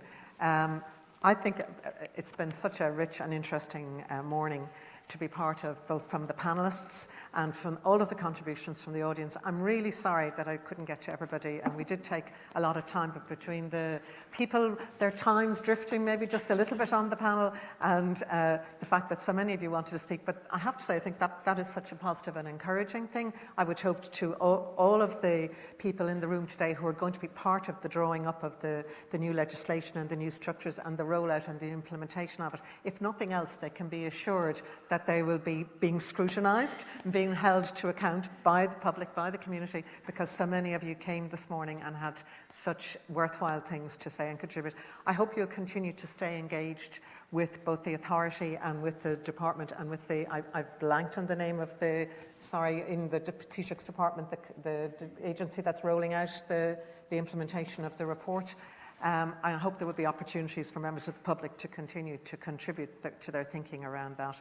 So on all of your behalfs, I'd like to ask you to thank, and I will thank as well, Josephine Feehily and the Policing Authority for hosting us this morning, Dr. Johnny Connolly, Ms. Susannah Hancock, Ms. Rita Fagan, Professor Duncan Morrow, and Uno Higgins from the Department of Justice and Equality for a really stimulating morning, and thank all of you.